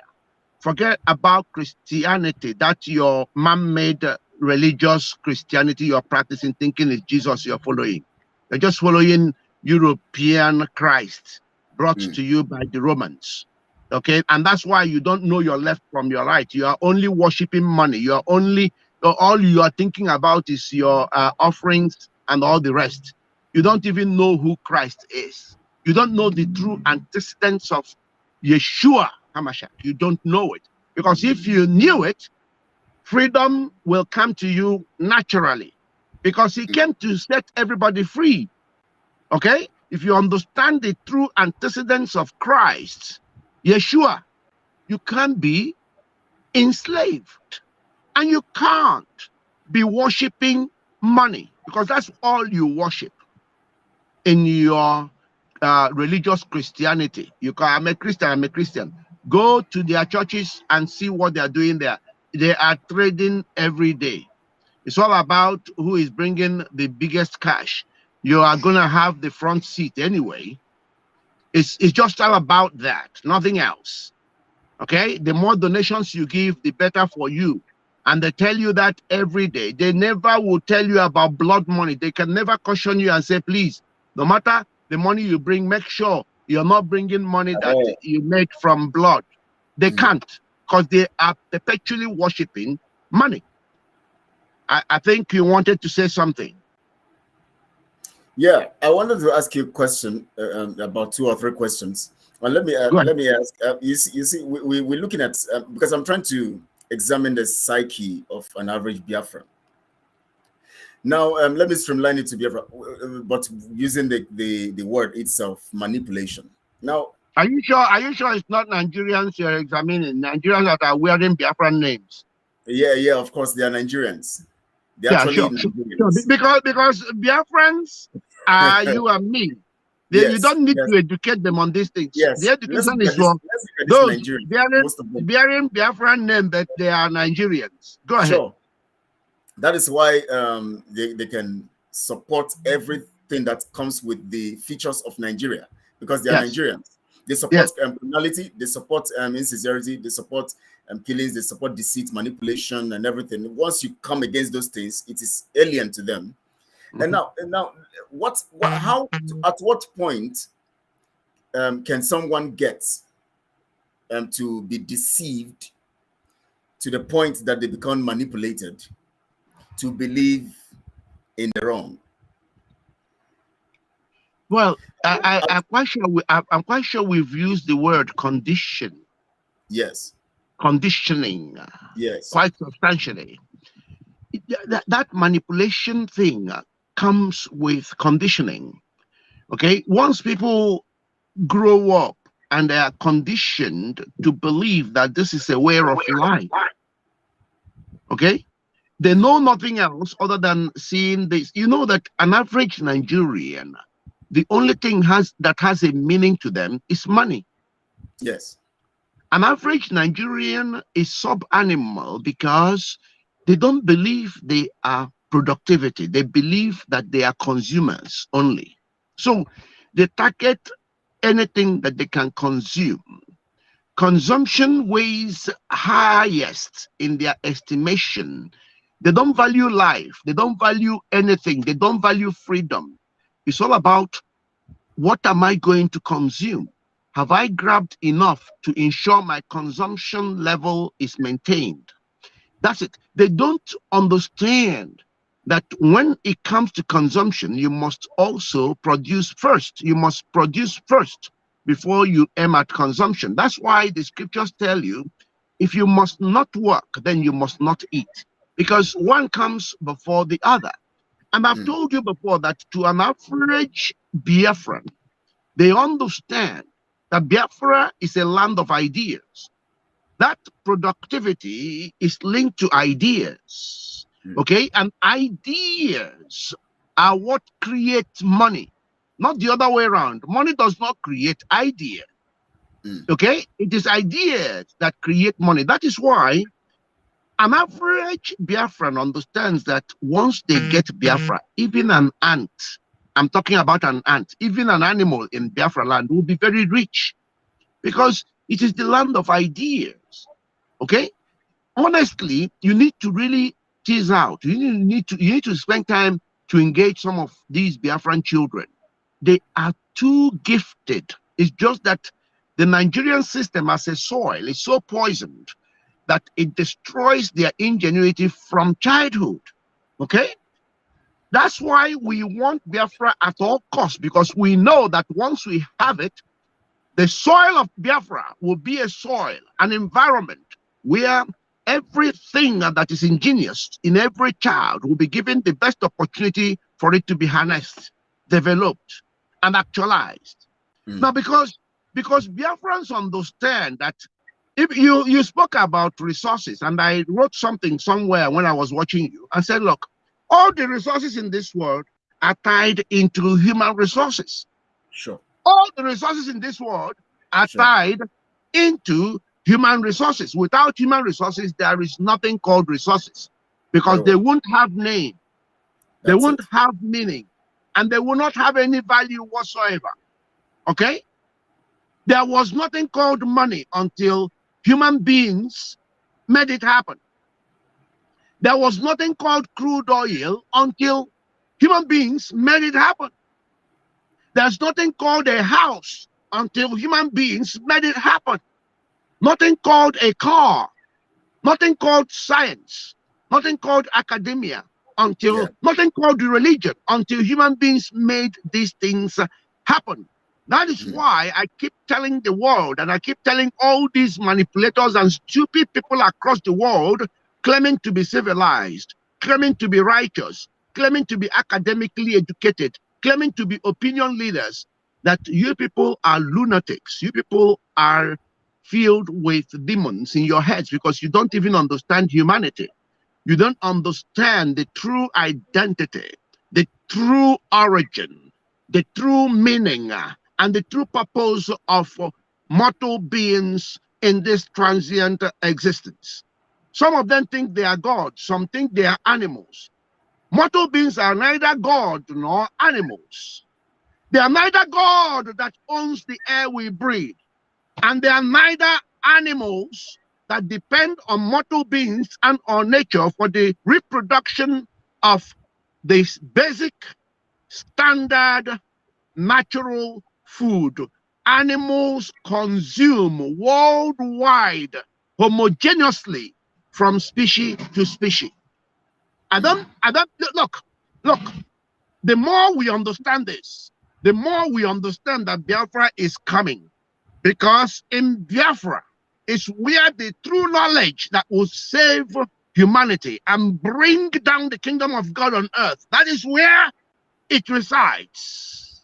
It resides in Biafra. And that is why we are going to go all out and bring this Biafra, because God is already there waiting for us.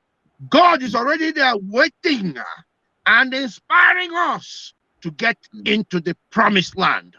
All the demons of this earth that have engulfed people like Simon Ekpa and co, they are fighting against it at all costs because they know what is coming. But Yeah, I'm sorry, they can't stop. They can't stop the mission of God on this earth. They can't stop Biafra. I want to ask you a question in that line. I want to ask you a question in that line. You see, we have seen that Nigeria represents corruption, criminality, unaccountability, and opaqueness, and all these evils. And here we are in Nigeria. They promise you to give you in their campaign. They promise you so many things, and yet they don't fulfill any. You know. And here we are now. Simon comes into the picture and catches into the yearnings of the people, the desires of the people, the hope of the people, and then begins to give false hope, give narratives, tell them this will happen, tell them that will happen, study the atmosphere, gives them a prediction based on that atmosphere, and then design it to look like it is what he is doing to make sure something happens, and all of this stuff. And in spite of that, there's Nigerians that are in our midst still could or cannot see. Let me say can, because it's a present continuous. They cannot see that they are being manipulated. Can you give us how and what is responsible for this kind of level of manipulation that would overwhelm people to this extent, and they cannot even see what is going wrong with them? Yeah, it's so easy to understand, because you have the giver and you have the receiver. The giver here is Simon Ekpa. Simon Ekpa took out time to study how all the religious leaders are doing it. He took out time. He knows that Nigerians are people who follow whoever they believe in leads. Okay, they know they follow. He knows they follow blindly. He studied all these. That's right. You got it. So he studied all these people, and if you can see, at a point he was beginning to read the Bible in their presence, even though he had no discerning spirit to understand what he was reading or what it meant. Yeah. So he studied the way these pastors operate. Okay? Don't forget that Nigeria is a place where people like Odumeje had a congregation. Somebody rock and whatever, he has multiple powers, including those that are on standby. Okay? He has the ones that are on standby, and he told the world that nobody can ever slap him and go free. All those nonsense, yeah. So I wanted you to understand, and it's so easy to do anyway. Anybody that is crafty, that wants to do these things, you just need to mimic the pastors, right? Because that is, Nigerians believe in prophecy. They believe in miracle without work. As far as they are concerned, once you are reading scriptures to them, once you are pretending to be spiritually led, once you are talking about the fact that you've heard Simon say numerously that he was led in the spirit, okay? As the spirit that told him, okay? This is just the way he always ducks out of everything. Even he used it to fool Pastor Livingston. At one point, he told Pastor Livingston that his spirit told him, he was being led by the spirit. I want you to know that even the elect can be deceived by this type of craft. Yes. So on the path of the giver, who is Simon, he mastered that act of playing the mind game with the silly Nigerians. These Nigerians, anyway, Nigerians automatically means silliness. Because if I say the silly Nigerians, it's as though there are the other ones that are that know what they're doing. So now, because he had mastered that act, he incorporated it into his repertoire, if I may say.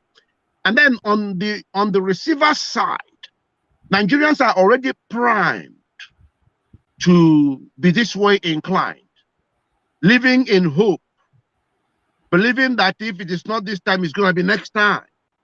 It's always moving the goalposts because they are looking at miracle. They want miracle without work. They want God to come down and do it. They want God to come and take the same seed God has given us to go and cultivate. They want God to come down and do it himself and take that seed and put in the soil that God had already given us and assigned us to do. So it is so easy to see how these two marry together. Okay? So easy.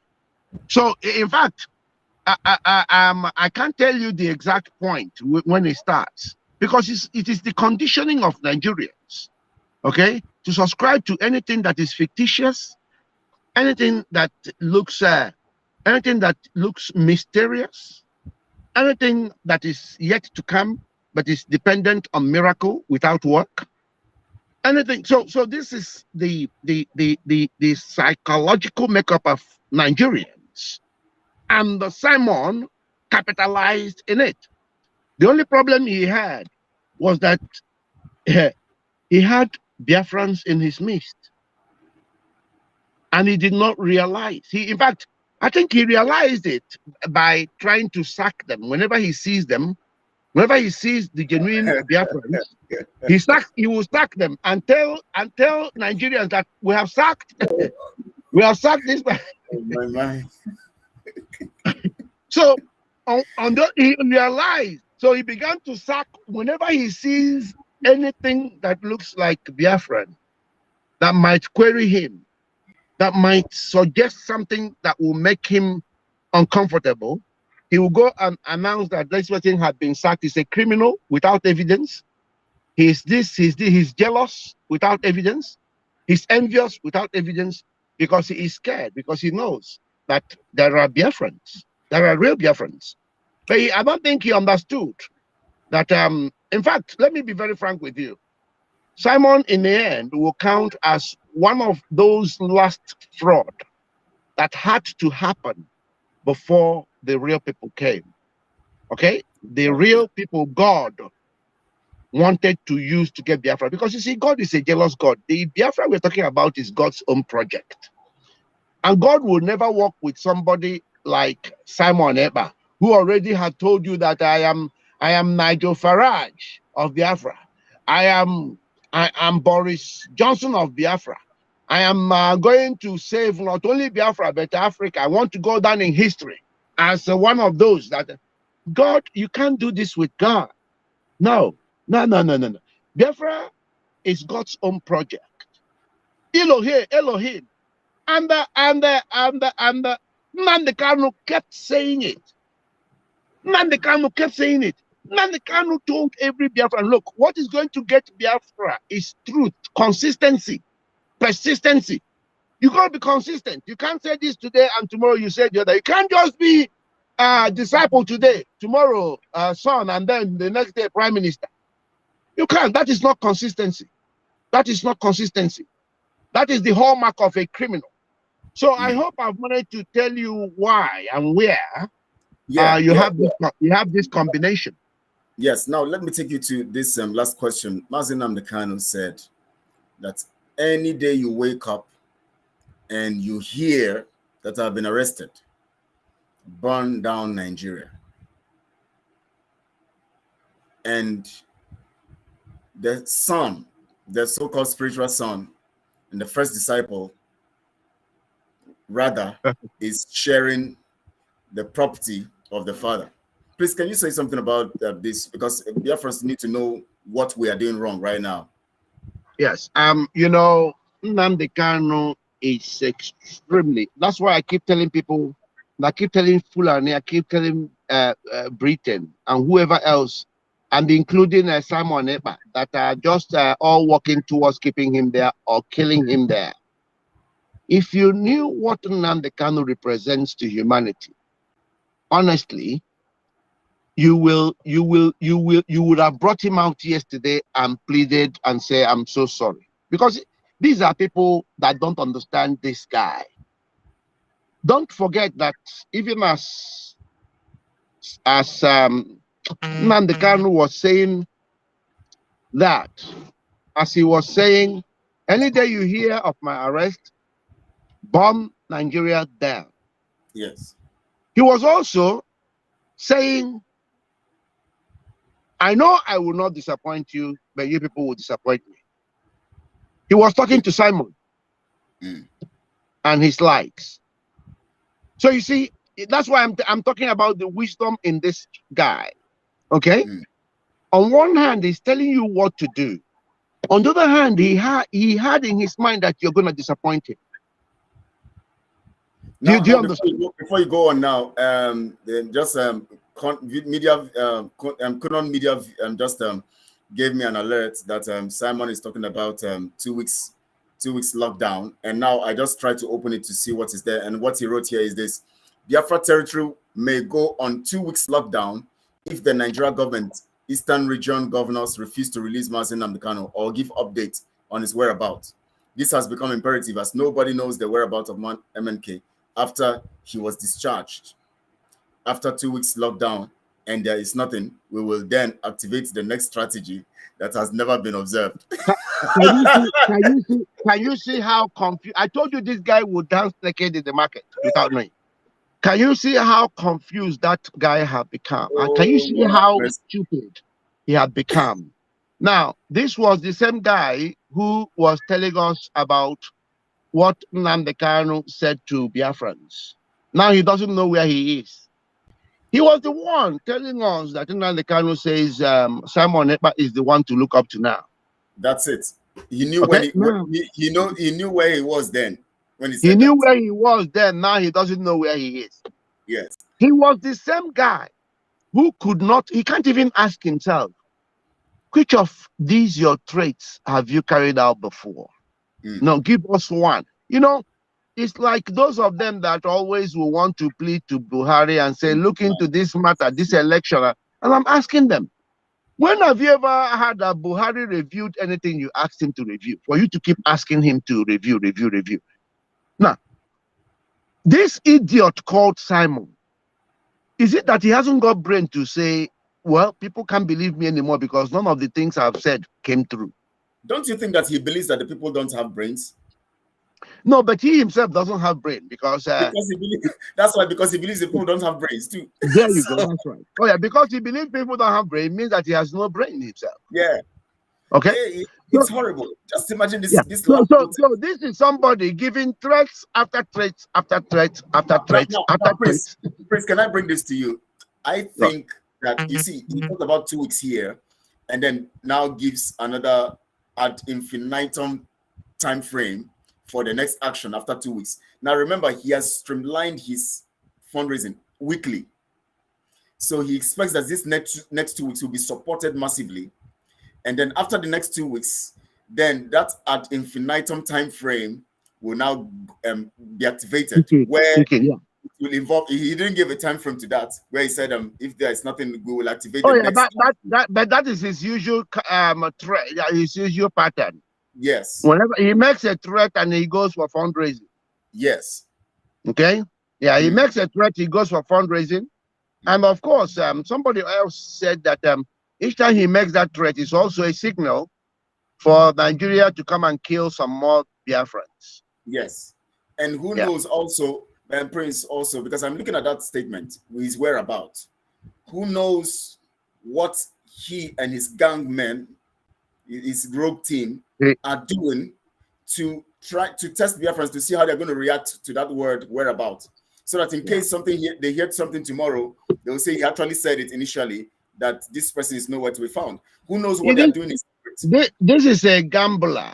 He knows more about Nnamdi Kanu than anybody else because he's getting direct information from Nigerian government through Ngozi Orabueze. Okay, whether you like it or not, it's up to you.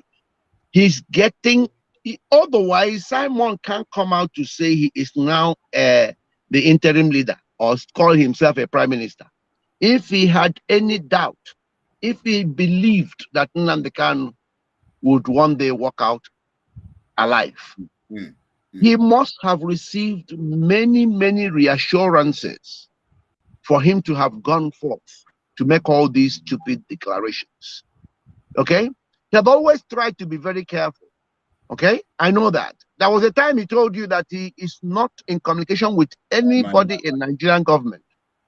But as soon as Ngozi Orabueze came, and he now knew that he can negotiate deals through Ngozi, that's it. Now, Sorona says he's a petty, crafty buffoon.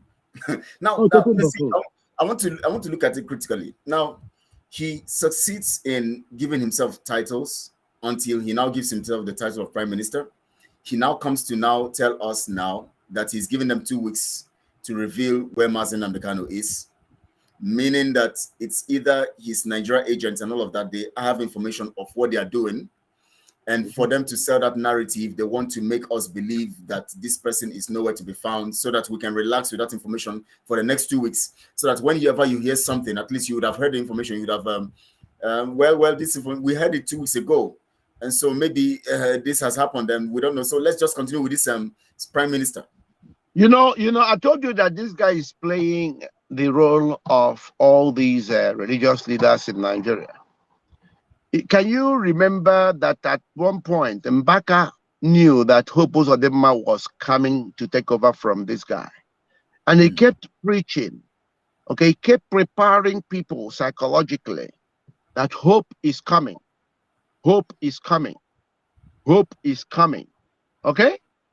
Now, this guy called Simon Ekpa is the agent of Nigeria that is used to now test the waters, to see how Biafrans react, to prepare Biafrans for what is to come, just in order to gauge their reaction. And that's why we are telling Simon Ekpa and their Nigerian government and whosoever else, don't play with Mazi Nnamdi Kanu, because we're going to come knocking on the door asking, where is he? You must provide him. Don't play with Mazi Nnamdi Kanu's life. Don't say you were not warned. Biafra is not going away. Nothing you do on earth, you can bribe the whole world, but you can't bribe God, who had destined Biafra to come. So you can't say you are not being warned. This will consume you. Whatever you're doing within Nnamdi Kanu, you got to be very, very careful, because Biafrans will demand for Mazi Nnamdi Kanu, whether you like it or not. And nobody can replace Mazi Nnamdi Kanu. Nobody. Very well. So people need to understand that and put it in their greasy head. Nobody. Now you see, you know, the annoying thing is that this is the same Simon that couldn't even, during the election, couldn't even stop sit at home. Now, this Conan View says, I'm categorically telling you that the enthusiasm for Monday sit at home is dying. Of course, it has died. It's not a matter of dying. It has gone down. Now, Simon knows that 2 weeks sit at home is impossible. He comes and presents a narrative, and he said, if the Nigeria government, Eastern Region governors refuse to release Mazi Nnamdi Kanu or give updates on his whereabouts. Now, I'm reading meanings to these words because, you know, he's just a daft person and he will just want to release words. He releases words carelessly, like as daft as he is. He has no understanding of the words he used. I can tell you that. Yes, this has become imperative as nobody knows the whereabouts. He's emphasizing on it. The second paragraph, he said, this has become imperative because nobody knows the whereabouts. And yet, the same person you say don't know whereabouts gave you information that he's pleased with you, gave you information that everybody should forget about him. So he has told us now that Mazi Nnamdi Kanu initially have said we should forget about him. Now Mazi Nnamdi Kanu has the whereabouts of Mazi Nnamdi Kanu he's not known. And so now he's now preparing the minds of the. Now I believe Simon and his rogue team have a program and a plan against Mazi Nnamdi Kanu. Yes. I believe that. Oh yeah. That is obvious. I've been saying that. That is so obvious. Like I said to you, he won't have the bottles to come out and misbehave the way he is doing, no matter how Yes. crazy he is, Yes. without certain arrangements haven't been made. And that is why he is a big and the most important suspect alongside Nigerian authorities. Should anything happen to Mazin Nandekan, they all need to be aware.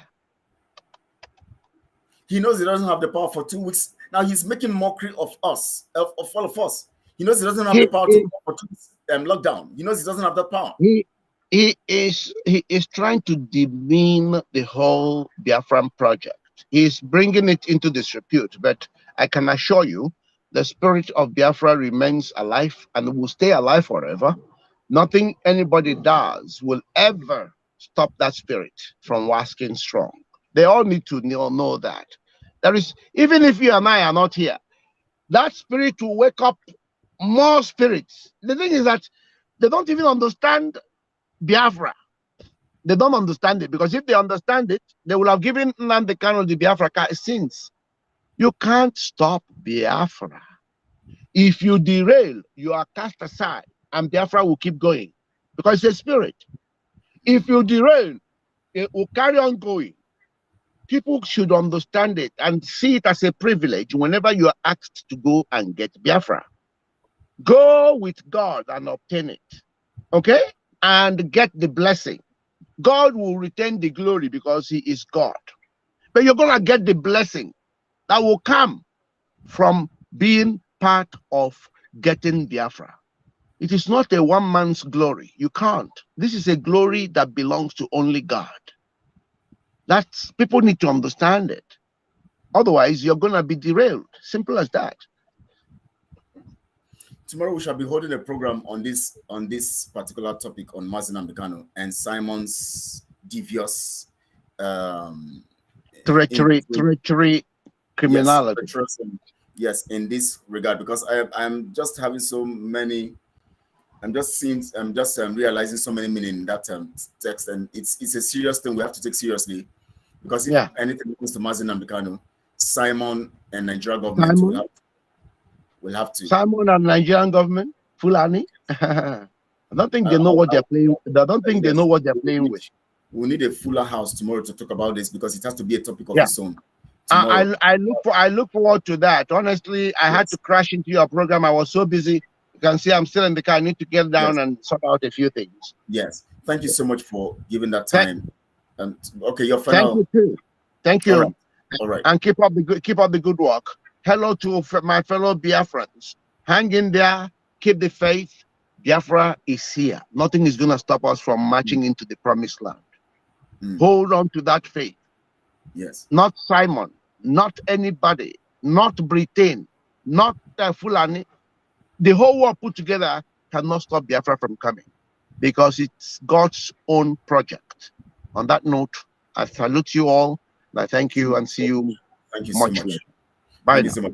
Thank you so much. So, Nadia, thank you for that message that you just sent to that Guinea Kachi. His name even tells he bears a name that is good, but he's actually having no brains. Yes, the only job we have now, very good, to work on Simon Ape, to sensitize the polity about his monkey tricks. And it's really a monkey trick, to rescue the gullible blind followers like you. And that's what we're doing.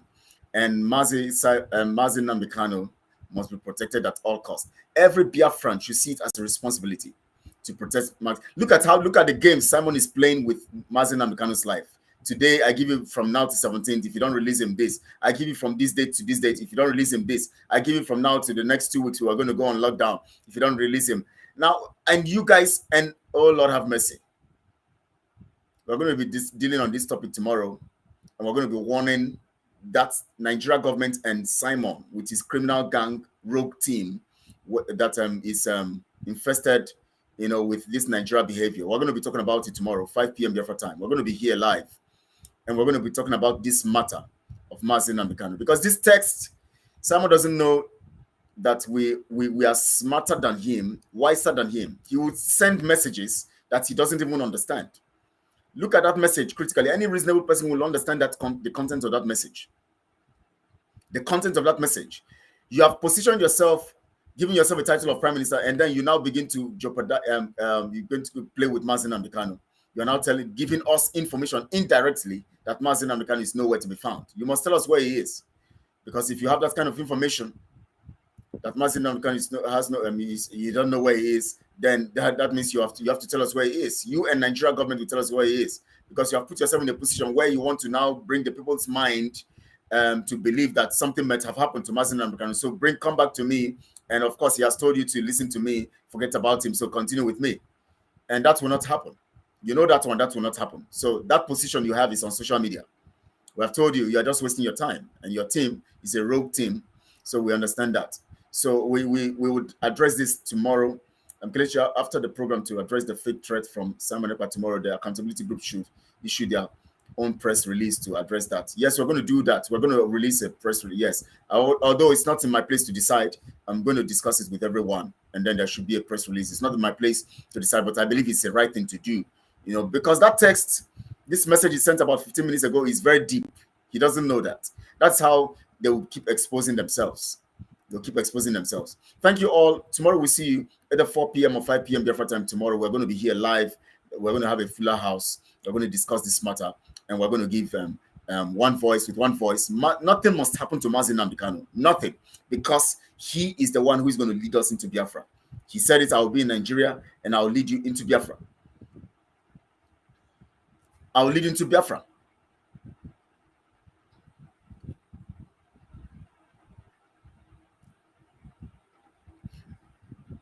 Collins says we are part of M-Pasa. Now let me tell you something, Collins, that you don't understand. When you, for instance, when an election is carried out in a nation, everybody goes to vote, right? You vote anticipating that this person will do well. That is how it is. When you vote to anticipate, you look forward. We are not God. We are humans. So we cannot read people before time. So when we support them, we give them the morale to do right. At the point you see that they have gone wrong, you cut off. That's what we're doing. So if you are saying we're part and parcel, I don't understand that narrative, because definitely at a point you must support people. The reason why we supported him, because we felt he is at least well positioned for that thing at that particular time, not because he's the best, because he doesn't have what it takes. Look at him critically. You know, he doesn't have what it takes. He doesn't have the mental intelligence to do anything. Military-wise, legal-wise, all of that, he doesn't have it. Even if he claimed to be a lawyer, even if he claimed to have a military background, he doesn't have a military background. Just like somebody who goes to NYSC and say, I have military background. He goes, in Finland, whenever you come in and you want to get a document and all of that, and as a young person, you go for maybe military service for 1 year or so, and then you just get one kind of training they give to NYSC people, and then you say you're a military person. And then you come to tell us you're a lawyer, whereas it is your wife who is a lawyer. Now look at it. He gave us 17th of this month that if Mazi Nnamdi Kanu is not released for his medical stuff, he's going to do. He kept quiet. He started talking about amalgamation program. Started reading documents of amalgamation. And then when he sees that the heat is coming, he's now come to talk about 2 weeks and telling us that Mazi Nnamdi Kanu's whereabouts. The same person you said was saying that you are doing well. The same person you said is pleased with you. The same person you said that says that nobody should think about him again. And so where were you? Where were you getting the messages from? So Azuka and Co are making us believe that they hear from Mazi Nnamdi Kanu regularly. Now they are telling us that he's whereabouts. That means they are telling us now that he's not there.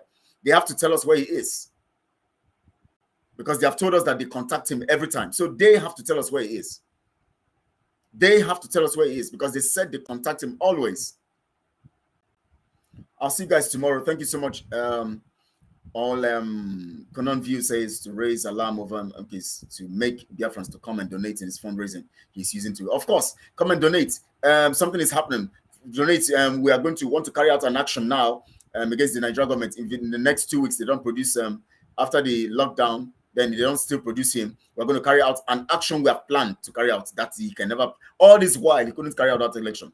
That action, including the election he said he was going to stop. He couldn't stop it. Now he wants to carry out an action for Mazi Nnamdi Kanu, and daft people will believe. Daft people will be jubilating. Some of them will be typing and sharing and retweeting. We'll see you tomorrow. God bless you, Rego. Thank you so much for being part of this. I appreciate you guys. And please, tomorrow, let's be here. We're going to be here. Honestly, I'm feeling very sad now because of this issue. I'm feeling very sad. Feeling very sad. Feeling very sad. God bless you.